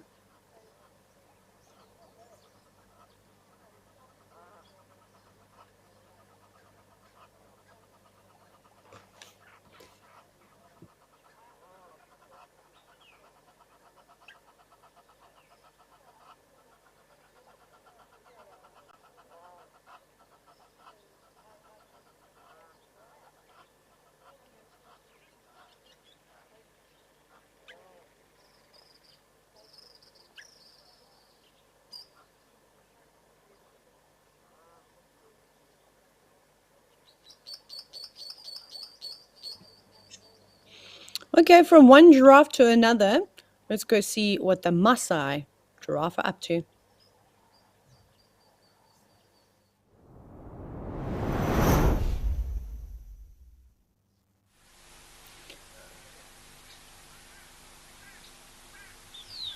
The giraffe has vanished. Fast drinking individual, just one Hemsbook, or perhaps, not Hemsbook, Oryx, Taylor, say Oryx, Oryx, Oryx, Oryx. Perhaps that giraffe has shapeshifted into an oryx. There is a lot of stories around shape-shifting. I don't want to not necessarily scare anybody. With sort of African mythology in many different cultures. It's crazy how people will shapeshift into animals and back again. I've heard some very scary stories, but I won't be sharing them with you. From Namibia, actually.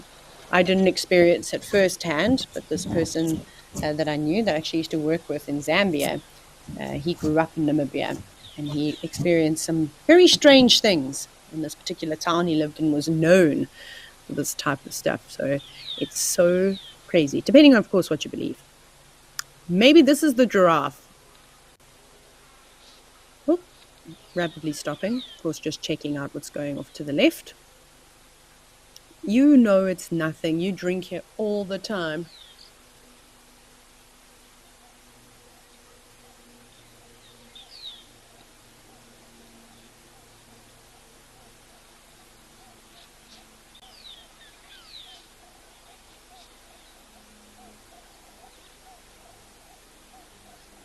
Still just taking its time.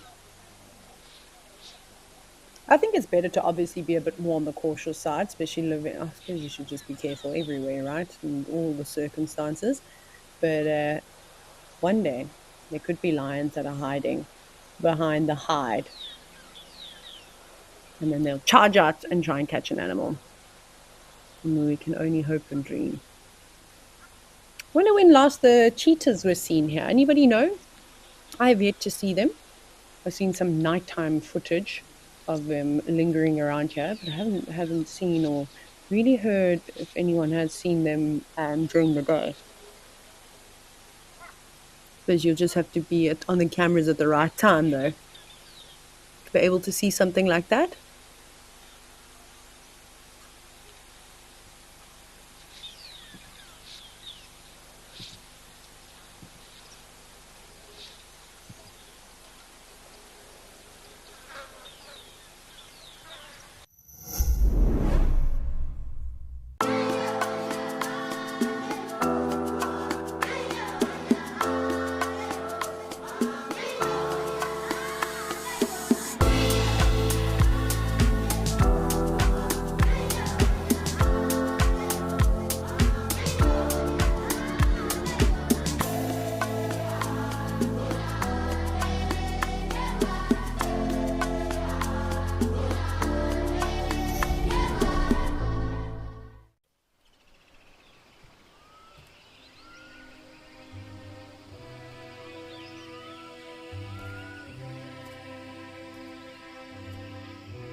Bye, giraffe. Still not convinced.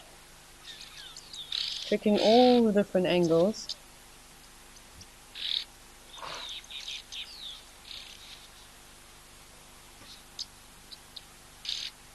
So you might hear all the dogs that will decide to come around and say hello, obviously.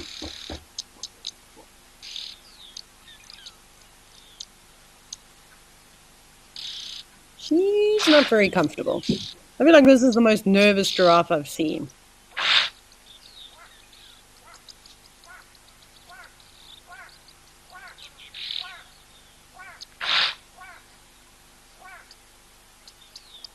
If you are ever out on safari and you do see giraffe obsessively staring, kind of like this, take a moment to check it out. They're so good at spotting predators, and such a simple sign could alert you to so much. What is making that? Is it the giraffe? Not convinced. Could have been the giraffe. No, maybe it's something else. I heard giraffe making a similar sound to that. Only once though.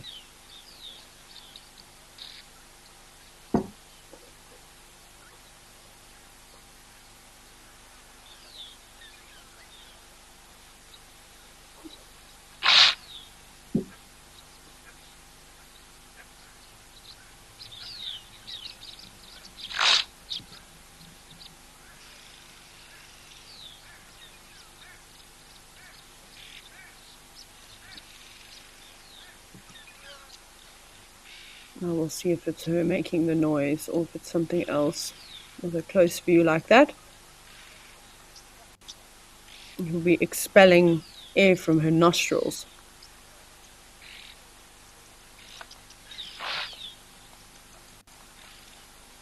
Let's see if it's her. What does everyone else think? What do you guys think of watching? Do you think it's her making that noise or do you think it's something else? I think it's a bird, but I'm like, what bird?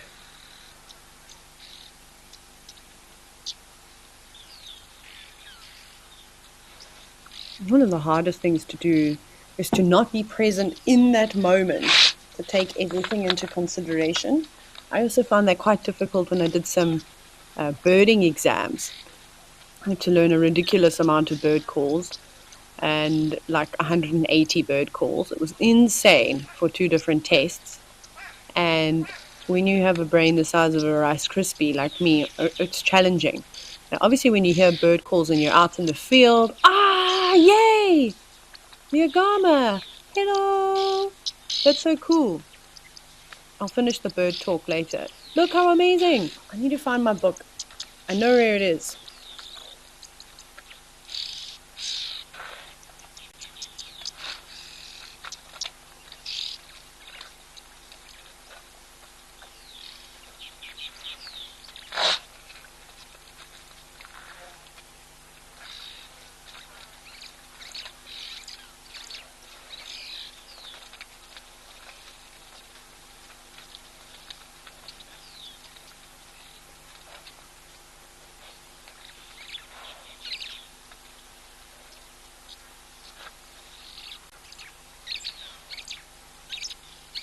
I lied to you all. Sorry. I don't like to do that. I thought I took the book from the storage unit the other day, but now I don't know where I put it. Anyways, this is a Gama that's sitting up there. We've been desperately trying to get decent views over the last little while. Just on the, just down, coming closer to the water's edge. But this is even better. It's got a slightly orange tinge to its head with nice mottled colors down the rest of the body, which will definitely aid in camouflage. But just doing like what most of the birds are doing, also trying to warm up.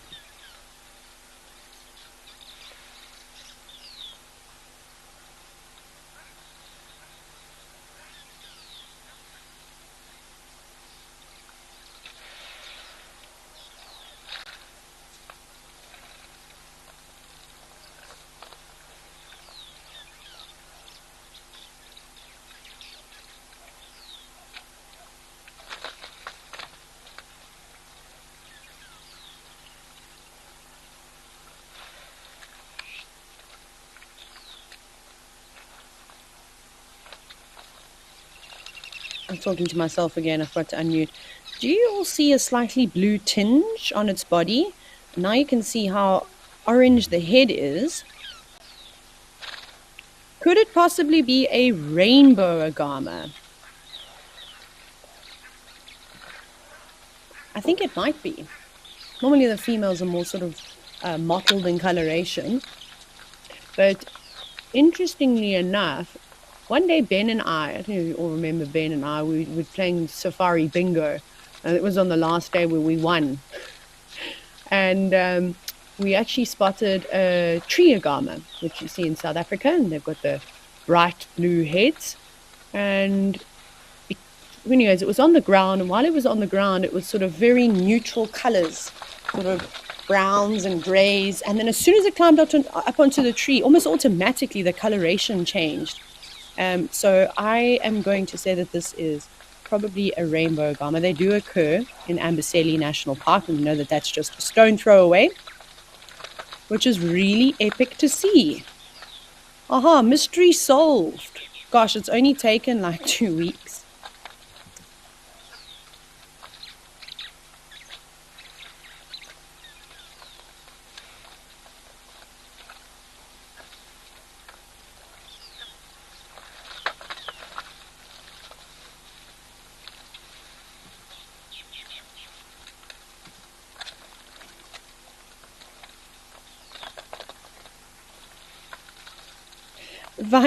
Vainant, you asked, when the agamas do the push-up motion, what does it mean? If you've ever seen it before, it's quite entertaining. Males will do it at one another as sort of like a territorial display. They might even do it as well to try and entice a female. Oh, there it goes. It's just up and to the left now. Then from there, if we go straight up, we should be able to see it again. Yeah, just a quick glimpse of it, but we'll try and find it because this is exciting. No, go back.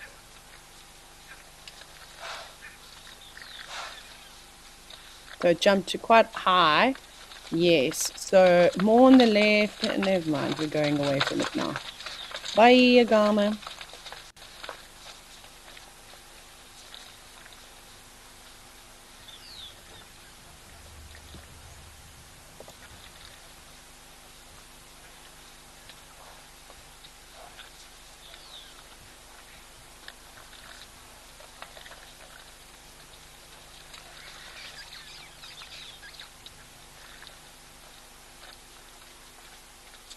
Back with the earland and the oryx and the zebra.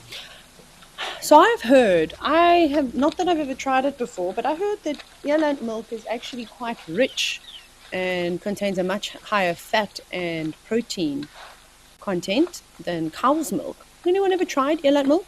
They haven't been domesticated extensively.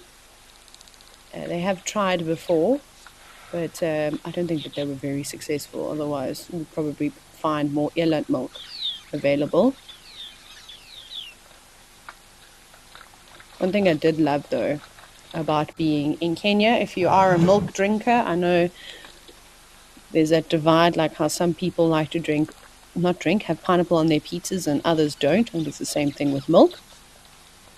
But while we were in Kenya, you couldn't just buy, pasteurized milk in a carton or a glass bottle. There it is. Look at it. It's up there. It's sitting on top. It looks like a bird. It's so big. So it's the agama that I'm talking about now. And we would get cow's milk straight from one of the little villages that were not very far away. And then we'd have to boil it. But my goodness, was it tasty. So the agama is just, if you point the camera up, you can see its tail dangling just up to the left. We'll try and get another view of it again.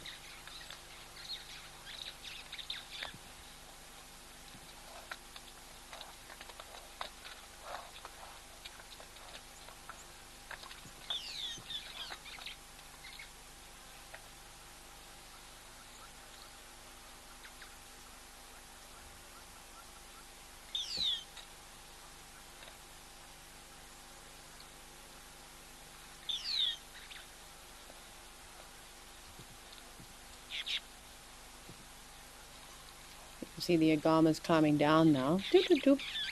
This is such perfect habitat for any reptiles or any other invertebrates. It'd be nice to see what scorpion species occur here. I've had a lot of Parabuthus transvilicus, which is like one of the most venomous scorpions in South Africa.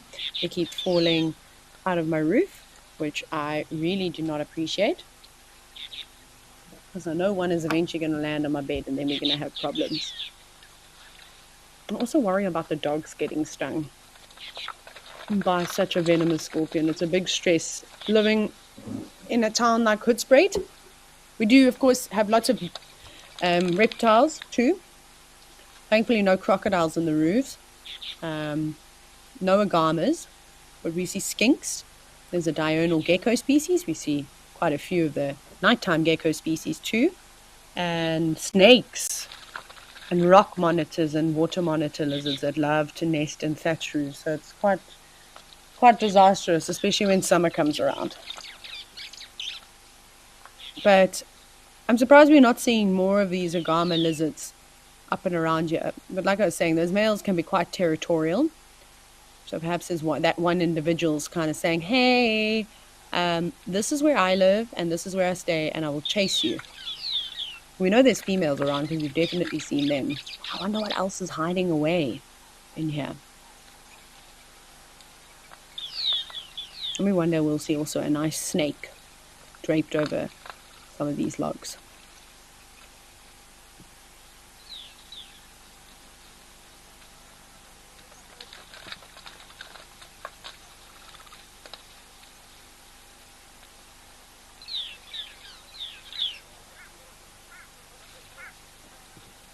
Lenny, yeah, you actually can determine the sexes between agamas quite easily.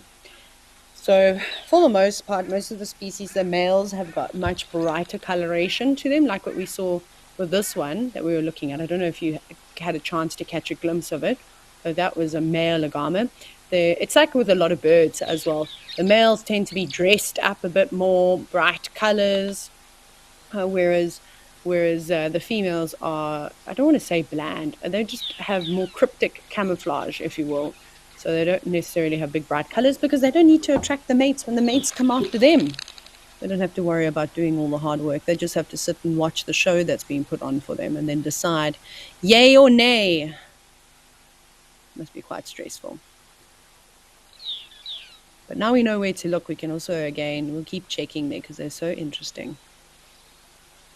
I'm sure if we look hard enough over the next couple of days, we might even find some more lizards or reptilian species. Just a couple of zebra. Waterhole's very quiet today. Actually, I think it's the quietest we've seen all week. Oh, we're only on Wednesday, hey? There's typically a long line of animals coming in to drink, but maybe that's just because it's cooler today. Maybe they'll come a little bit later.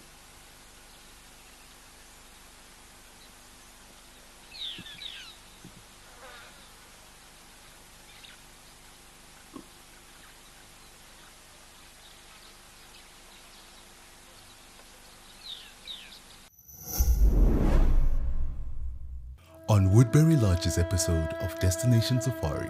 I'm so used to views I forget to mention it sometimes. Underfloor heating in the bathrooms, air conditioning, all those luxury items. Dinner is a full three-course meal, starter, main and dessert.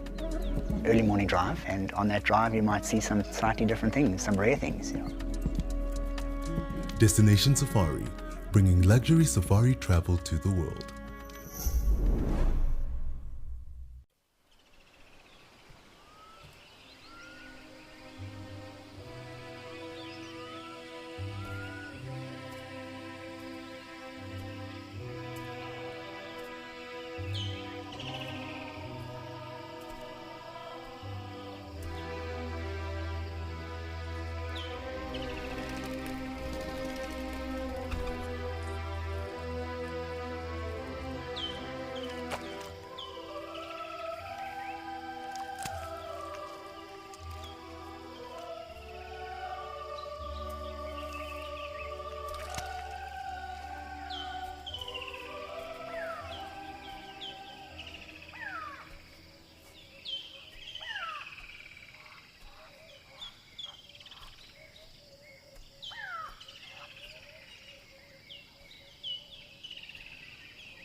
And those are some big trees at the background, shading the giraffe. I'm wondering what they are. They kind of look like a tortillus. Then you also get the red acacia, well, not acacia anymore, but we could still talk about acacias as a common name. But obviously, when we start looking at the botanical names, then it's important that we either use Vicelia or Senegalia. So it's Vicelia tortillus, and I'm just not sure if they maybe get Vicelia gerardi, which is the red acacia. I have no idea though. Not very often we can see that giraffe under the tall trees. Just resting.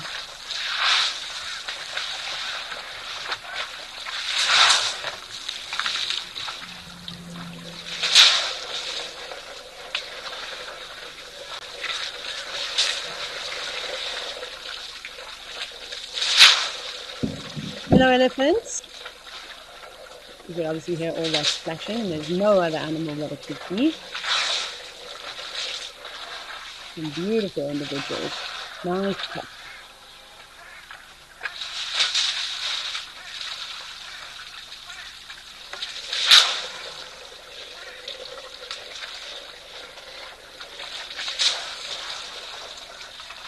A lot of the males, well, not males, a lot of the bulls, especially in this area, have very tattered ears. I don't know if anyone else has noticed that. In comparison to, say, in South Africa, we start to see a lot of the bulls. I'm wondering if it's because there just are so many more, big tuskers. And just elephants are enormous. And if there are so many all in a similar area, there's just a lot more tussling than what goes on down here. Of course, I have no idea. Can't say that the vegetation is more prickly than it is in South Africa. I feel like it's about the same.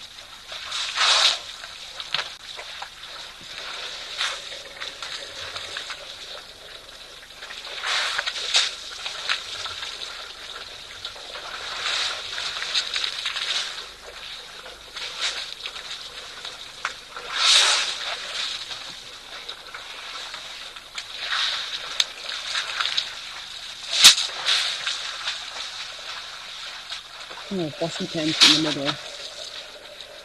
Why is it even necessary?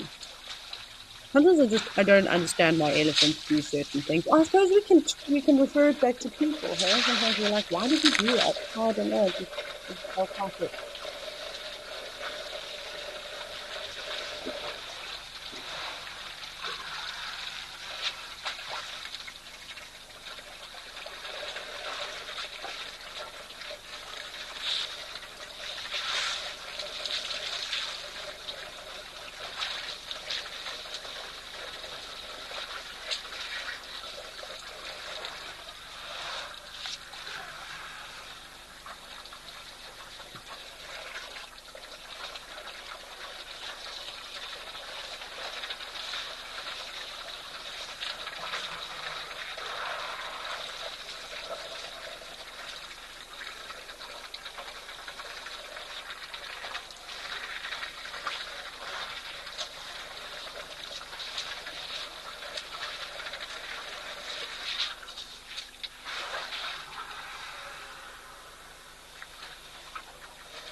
There's nothing more soothing than the sounds of these elephants. So I hope you all have the volume turned up. I just went quiet for a moment to let you all enjoy it. Lots of little butterflies too, fluttering about. So difficult to identify them. I'm not even going to try. Also coming down to the water's edge, not necessarily to drink water as we talk about when we talk about drinking water. They do something we call mud puddling. And what that means is that they'll sort of use their proboscis and any moisture they were able to drink, I suppose, but they're getting a lot of minerals, phosphorus, calcium. Looks like it was one of the swallowtails. Looked very much like a citrus swallowtail that flew past.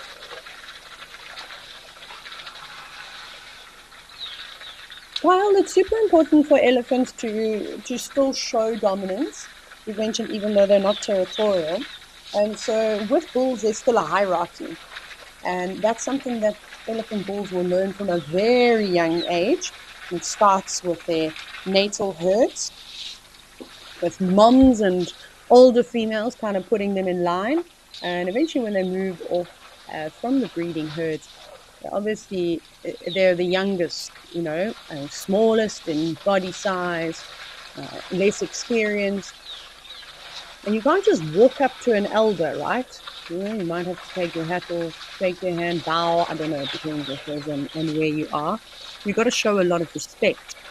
So these older bulls keep these youngsters in line, and if they don't keep them in line, what will happen is that a lot of younger elephants will come into must too soon.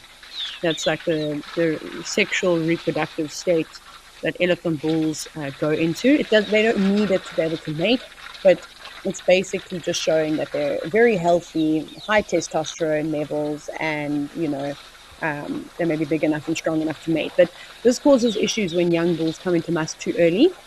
They have no idea how to control themselves and can cause all sorts of drama. So these older bulls, if you want to anthropomorphize, you can say that they're being bullied, but they're just sort of being kept in check. Good luck if you don't listen either. I would not like to be told off by one of these big bulls. So what you might find is that the youngsters will give the larger individuals just some space. But like, look here now, look at this elephant on the left. I thought he was going to go up and rub against the other one. And yesterday we actually could see it looked like some partnerships, some friendships had been formed between the older bulls. They're so intelligent, so they can form friendships. They'll find individuals that they would prefer to socialize with more. But for the most part, these big bulls will be on their own, wandering the Great Plains.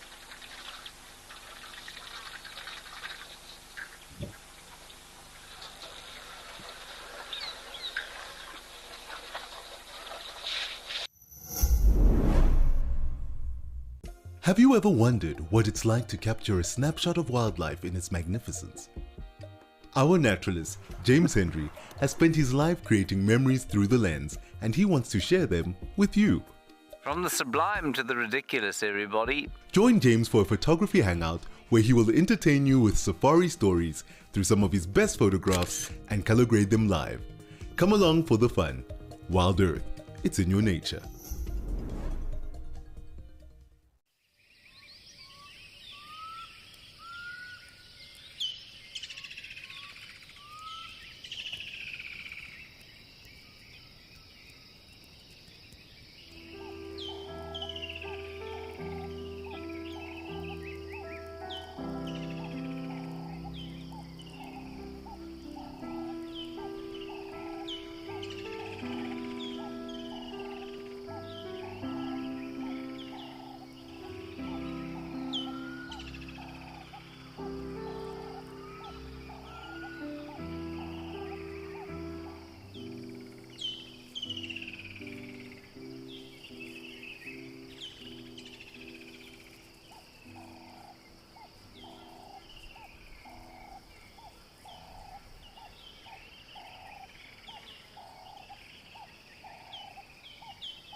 Look at the light reflecting off of the water and onto the elephant.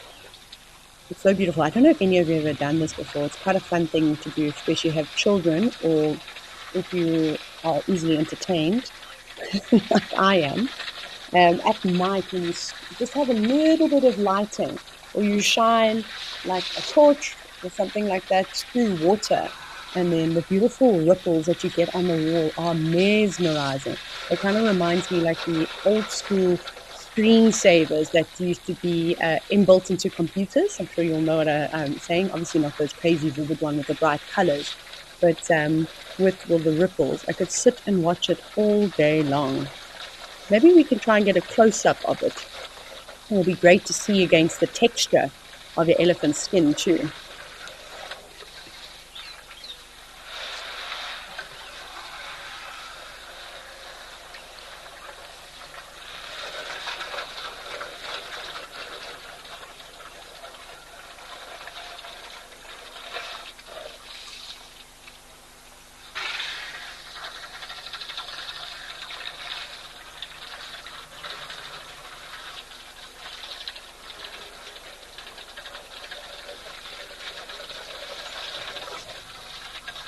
You can see the elephant has found some clean water.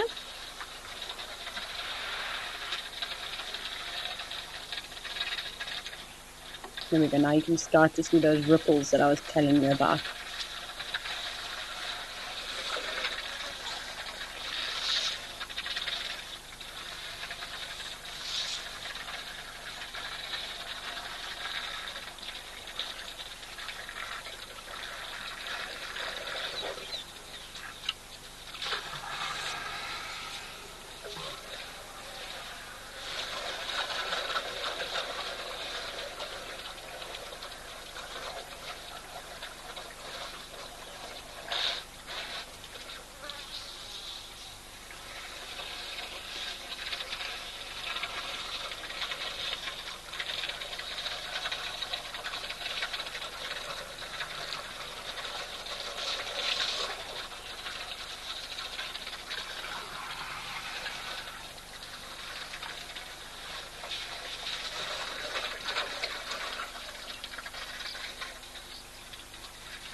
It's actually a bit trickier to see.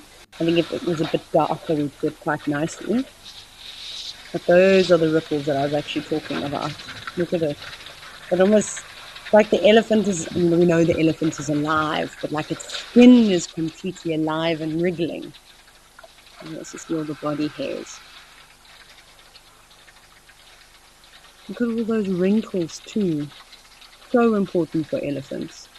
And for us, when we see a wrinkle, desperately get any kind of cream that can help tighten, we resort to Botox and all sorts of beauty things, when in fact maybe we'd be a bit cooler if we had more wrinkles. No, I'm only just teasing. Obviously it's not the same for us as humans, but for elephants it's vital for their survival.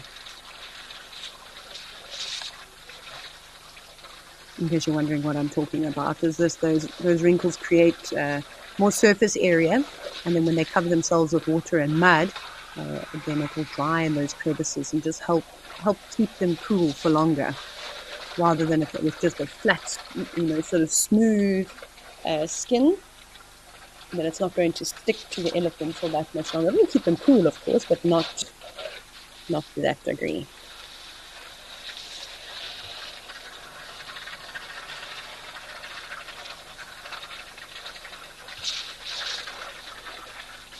Oh, Ella, who's just 11. Hello. You've just said if I've ever touched an elephant before. And what does it feel like? I haven't. I've never touched an elephant before. I So I don't really know. I imagine that their skin is a little bit softer than we imagine because I've touched a rhino before. But again, they've got all those hairs. Did you see? You can see those hairs shining in the light, and they're very bristly. So that'll be a bit on the prickly side. I don't know. Has anyone else touched an elephant? If you've touched an elephant, let me know. But only time I've probably ever touched an elephant is if it had to be darted out in the back a game reserve or something like that. I'm not a huge fan of elephant interactions or any animals can not animals humans can touch wildlife. It's not for me. And a little bit of unhappiness. Not that the big bull that we've been watching seemed to mind at all. He's barely shifted.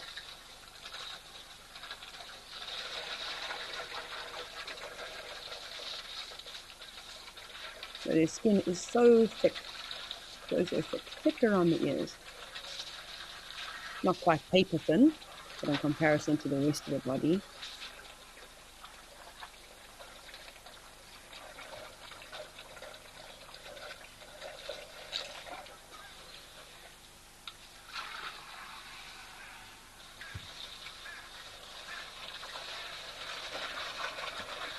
Leonard from the UK, we've asked if the water inlets, so the pipes that are filling this water hole up with water, do they ever need repairing? Yes. Especially if the elephants can get hold of them and rip them up. So an elephant can be a farmer or a reserve manager's worst nightmare because they will literally rip up irrigation systems. So you have to bury, obviously this water hole, they buried them quite deep. But just in general, you have to bury the water pipes like about, I don't know exactly, but I would say at least 1 meter to 1.5 meters under the ground because the elephants are going to sense it and they'll dig and rip it up. Anything shallower than that, and they will definitely pull things up. So when I was actually working for eco training at one of their camps, there's a couple of main water lines, and they've got these sort of concrete blocks over the top of them. You've got to use what are those things called now? Tire bar? Is that no? But anyways, you know what I'm talking about. Tire iron? I don't know. Anyways, and to kind of lift it up, and then very, very heavy, and then you get to sort of like the little switch where you can turn the water on and off from those points, and there are quite a few of them. And so many times, this one elephant, big bull, who's so good at figuring out, and after all the years he's been on this reserve, he lifts the concrete bits up and then he breaks the pipe directly rather than pulling it out of the ground, which is obviously easier for us to fix, but still it was such a nuisance. And then when some of the other elephants would come through, they wouldn't do that. They'd dig for the pipes and then rip the pipes up. Then trying to walk hundreds of meters, sometimes it's worse than that, some people walk kilometers to try and find where the pipe is leaking. So the maintenance that's involved when these pipes do need to be repaired is quite something. And another one of the eco trainees' properties, I used to have to repair them very often. But to be fair, the pipes are in a very silly place. They're not even buried underground because they've got to cross like a little drainage line that links up to one of the bigger river systems. So it kind of just dangles there. So the elephants come through and snap that pipe quite easily. We used to have a lot of elbow bends and more pipes, and you learn very quickly how to do basic maintenance when you're in these situations. That's why I think becoming a guide is such a great thing, and I wish everybody could even do it for just a year, because you just learn so much. I got to replace elements on geezers. Don't ask me to do it professionally though, but like in emergency situations. Obviously you learn how to change light bulbs. I feel like that's a pretty simple one though. Basic mechanics, and there's a famous saying in South Africa, a boer maak 'n plan. So a farmer makes a plan. Doesn't matter what little tools you have or supplies, you'll kind of fix it regardless. And South Africans are very good at doing that. Like I had an issue with my fence yesterday, and little Tambour, Ali's puppy, was like, "Oh, this is a great gap for me to go out." So I had to make a plan just until today when they came and fixed it.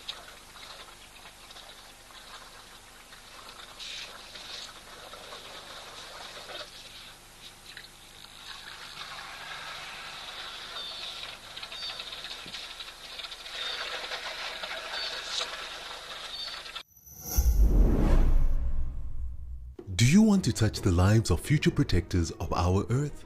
Thanks to our wonderful WildEarth explorers, WildEarth Kids is back. Sign your class up for WildEarth schools and enjoy a special virtual field trip to Africa with interactive learning tailored for kids. Very warm welcome to the kids from WildEarth Primary School. We'll be dedicating the first hour of Sunset Safaris every Wednesday to our planet's future defenders. WildEarth, it's in your nature.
Oh, these bulls, I think, are just going to hang around here and hog the water for the rest of the morning.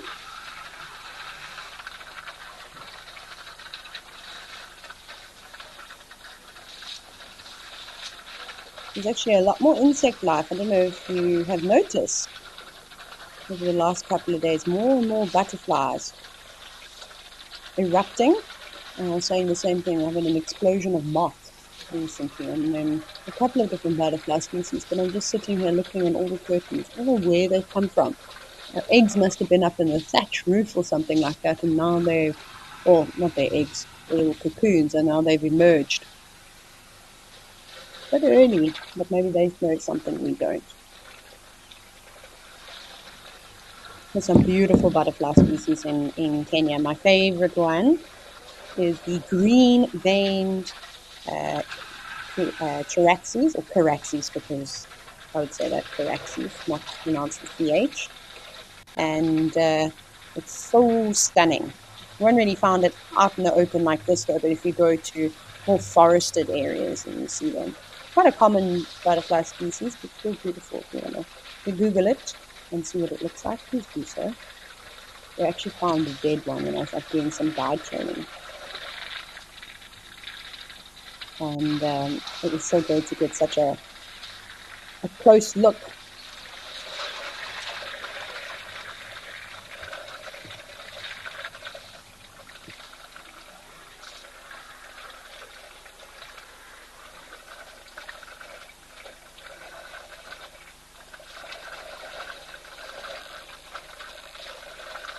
This is so funny. I was actually just about to ask the wonderful team in Mission Control if we could maybe go across to Jamala and see what's happening. Sounds like there are elephants there too.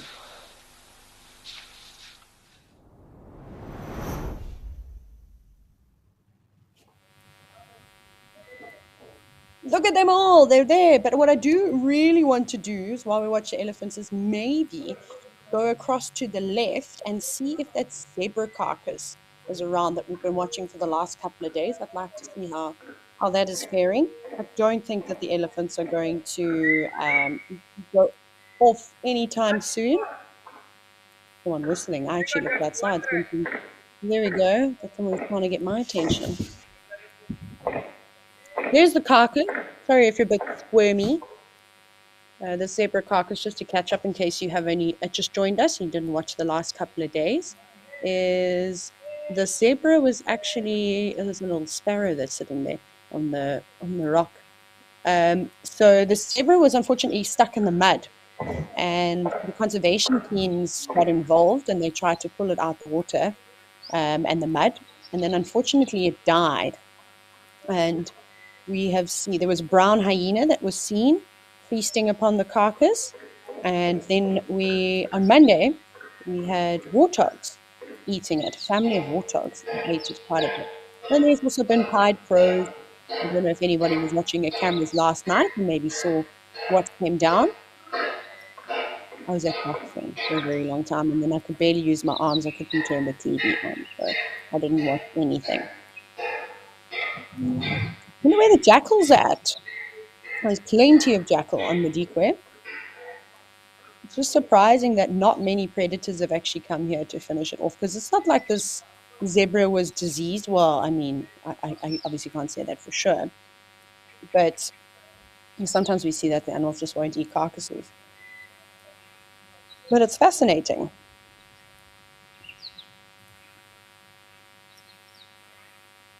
Vultures, where are you at?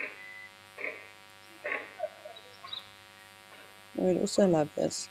I'm sure that the flies have laid thousands of eggs, though, and if none of the other carnivores or scavengers want to finish it up, the maggots, the larvae, will most certainly do a lot of tidying up here. They too can decimate carcasses. Wouldn't want to be anywhere near that carcass. It must smell disgusting.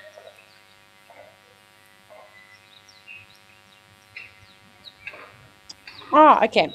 We're going to take a break from this very quickly. There's some more elephants at Tau.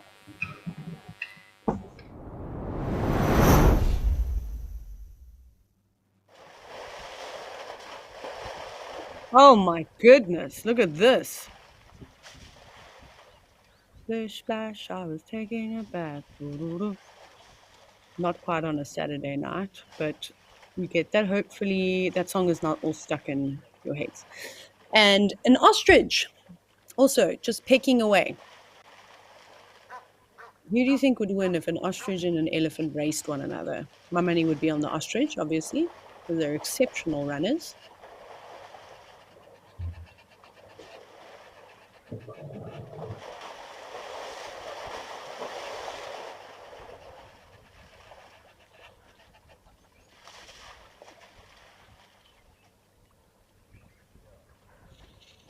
Elephants just, for the most part, never look like they're in a hurry to go anywhere. I mean, the elephant that's walking just above the two in the water looks like he's moving in slow motion. And perhaps he's contemplating. You see his trunk is turned towards the others, having a sneaky sniff. I don't know if he's going to come this side, or if he might go and drink and splash water somewhere else. Please go towards the crocodiles, elephant on the left. I love it when elephants do that with their front legs, picking up the water.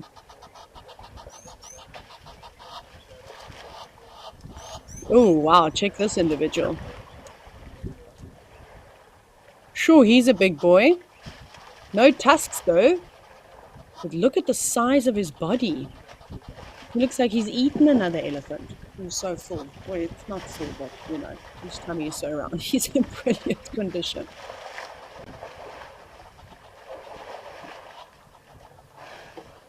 Just in case you're wondering, elephants are herbivores. They don't eat other animals. Just in case. Still wondering, though, how many times an elephant has accidentally slurped up a frog or some kind of aquatic creature, and even a small fish. Oh, it's got one tusk, that big ball.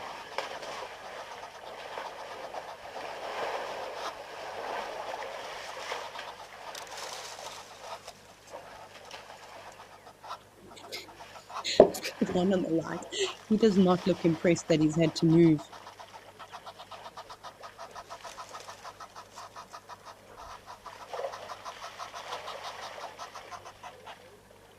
And here are the Egyptian geese, of course.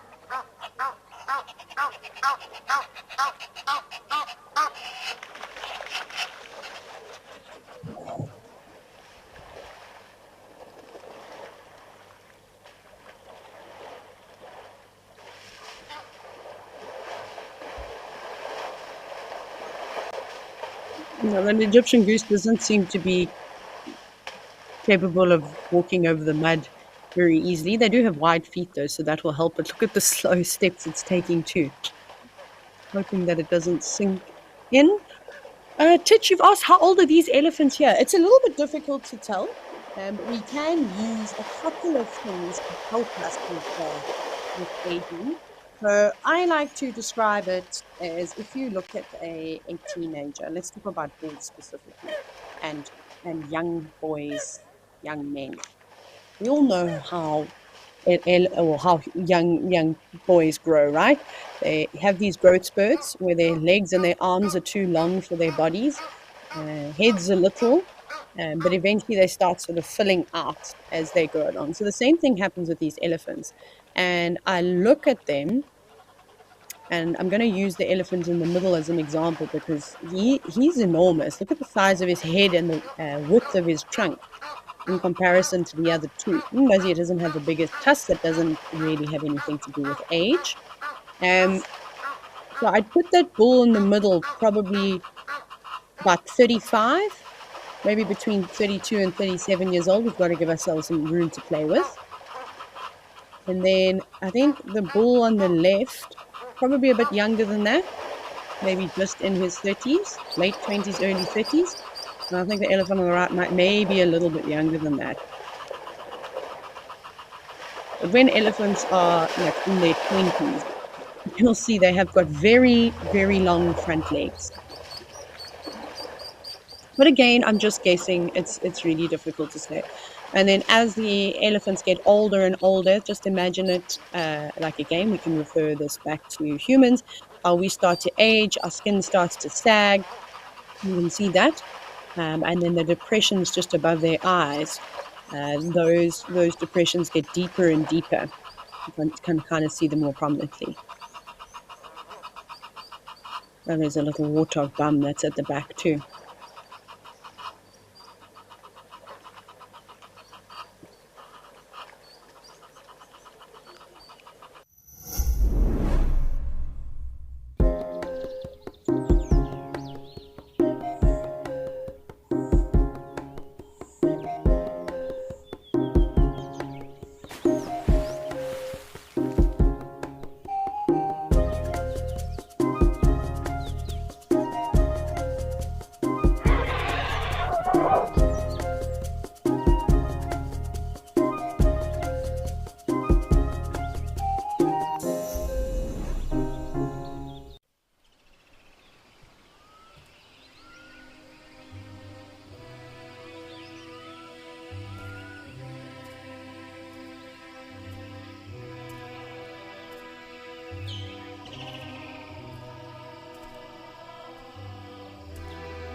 Oh, another good example of size comparison.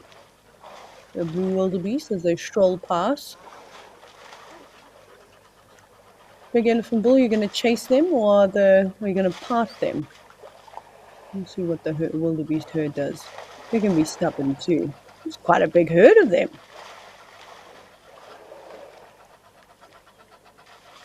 Look left and right, elephant.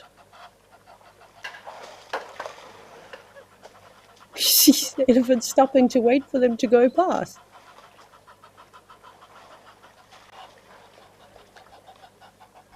Oh my goodness, a never-ending train. Mini migration happening here.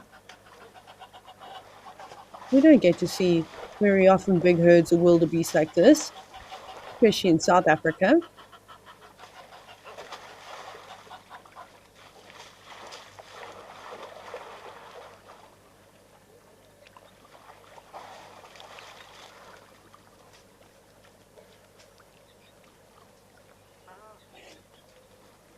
He literally waited for the last wildebeest to cross.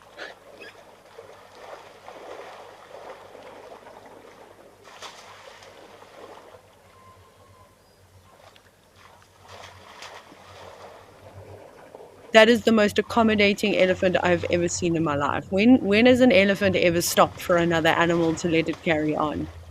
That was so great to see. Oh, elephant, here comes another wildebeest. You might be stuck in a second traffic jam. Those ones are probably finished having a drink. It just looks like one wildebeest for now. There's so much sickle bush that you can see in the background. Oh, now the big bull's going to have a dust bath, which is always lovely.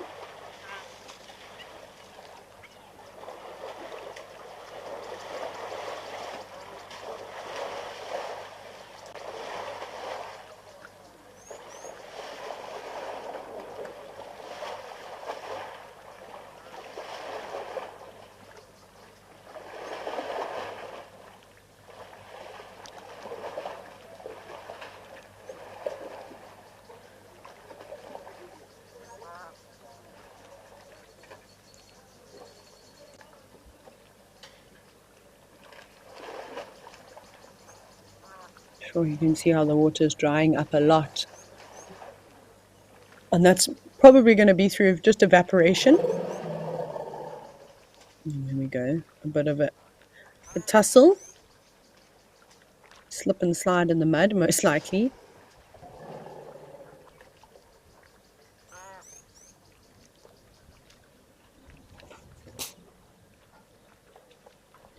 Gia, thank you. You've said we've had so many cool sightings today and that you're loving this. Yeah, the ebbs and flows of the Waterhole. Sometimes they're really busy, or sometimes it's quiet, which is also fine.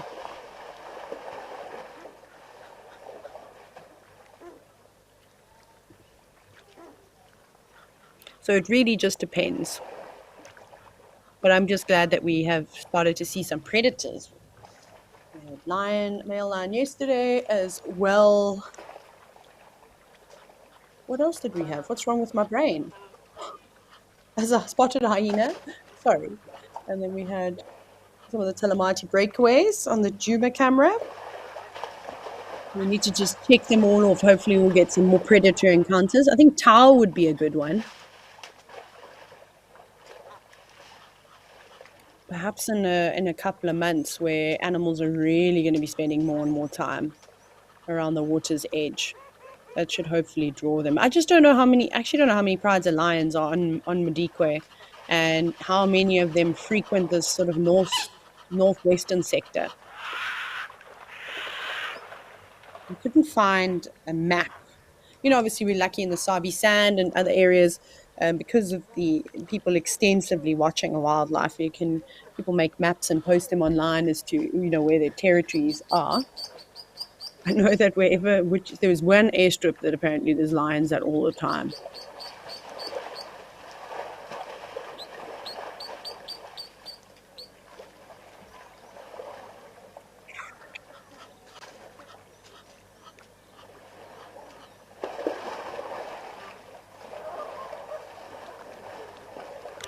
But this is a great way to sort of wind off the morning. Just very peaceful and calm, watching the elephants.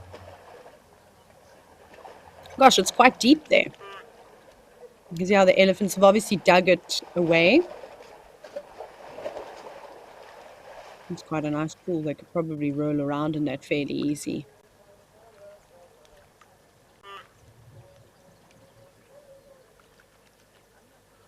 But it has been a wonderful morning once again, with some interesting interactions. I think my favorite was seeing that agama. And we'll keep an eye out for more reptiles. Obviously, nice to see different species all the time. We'll see the regulars pretty much every single day. The giraffe, the elephants, springbuck, the kudu. I'd like to also see some more baboons. They're a lot of fun. But anyway, enough from me. I hope you have a great day, and I'll see you all tomorrow.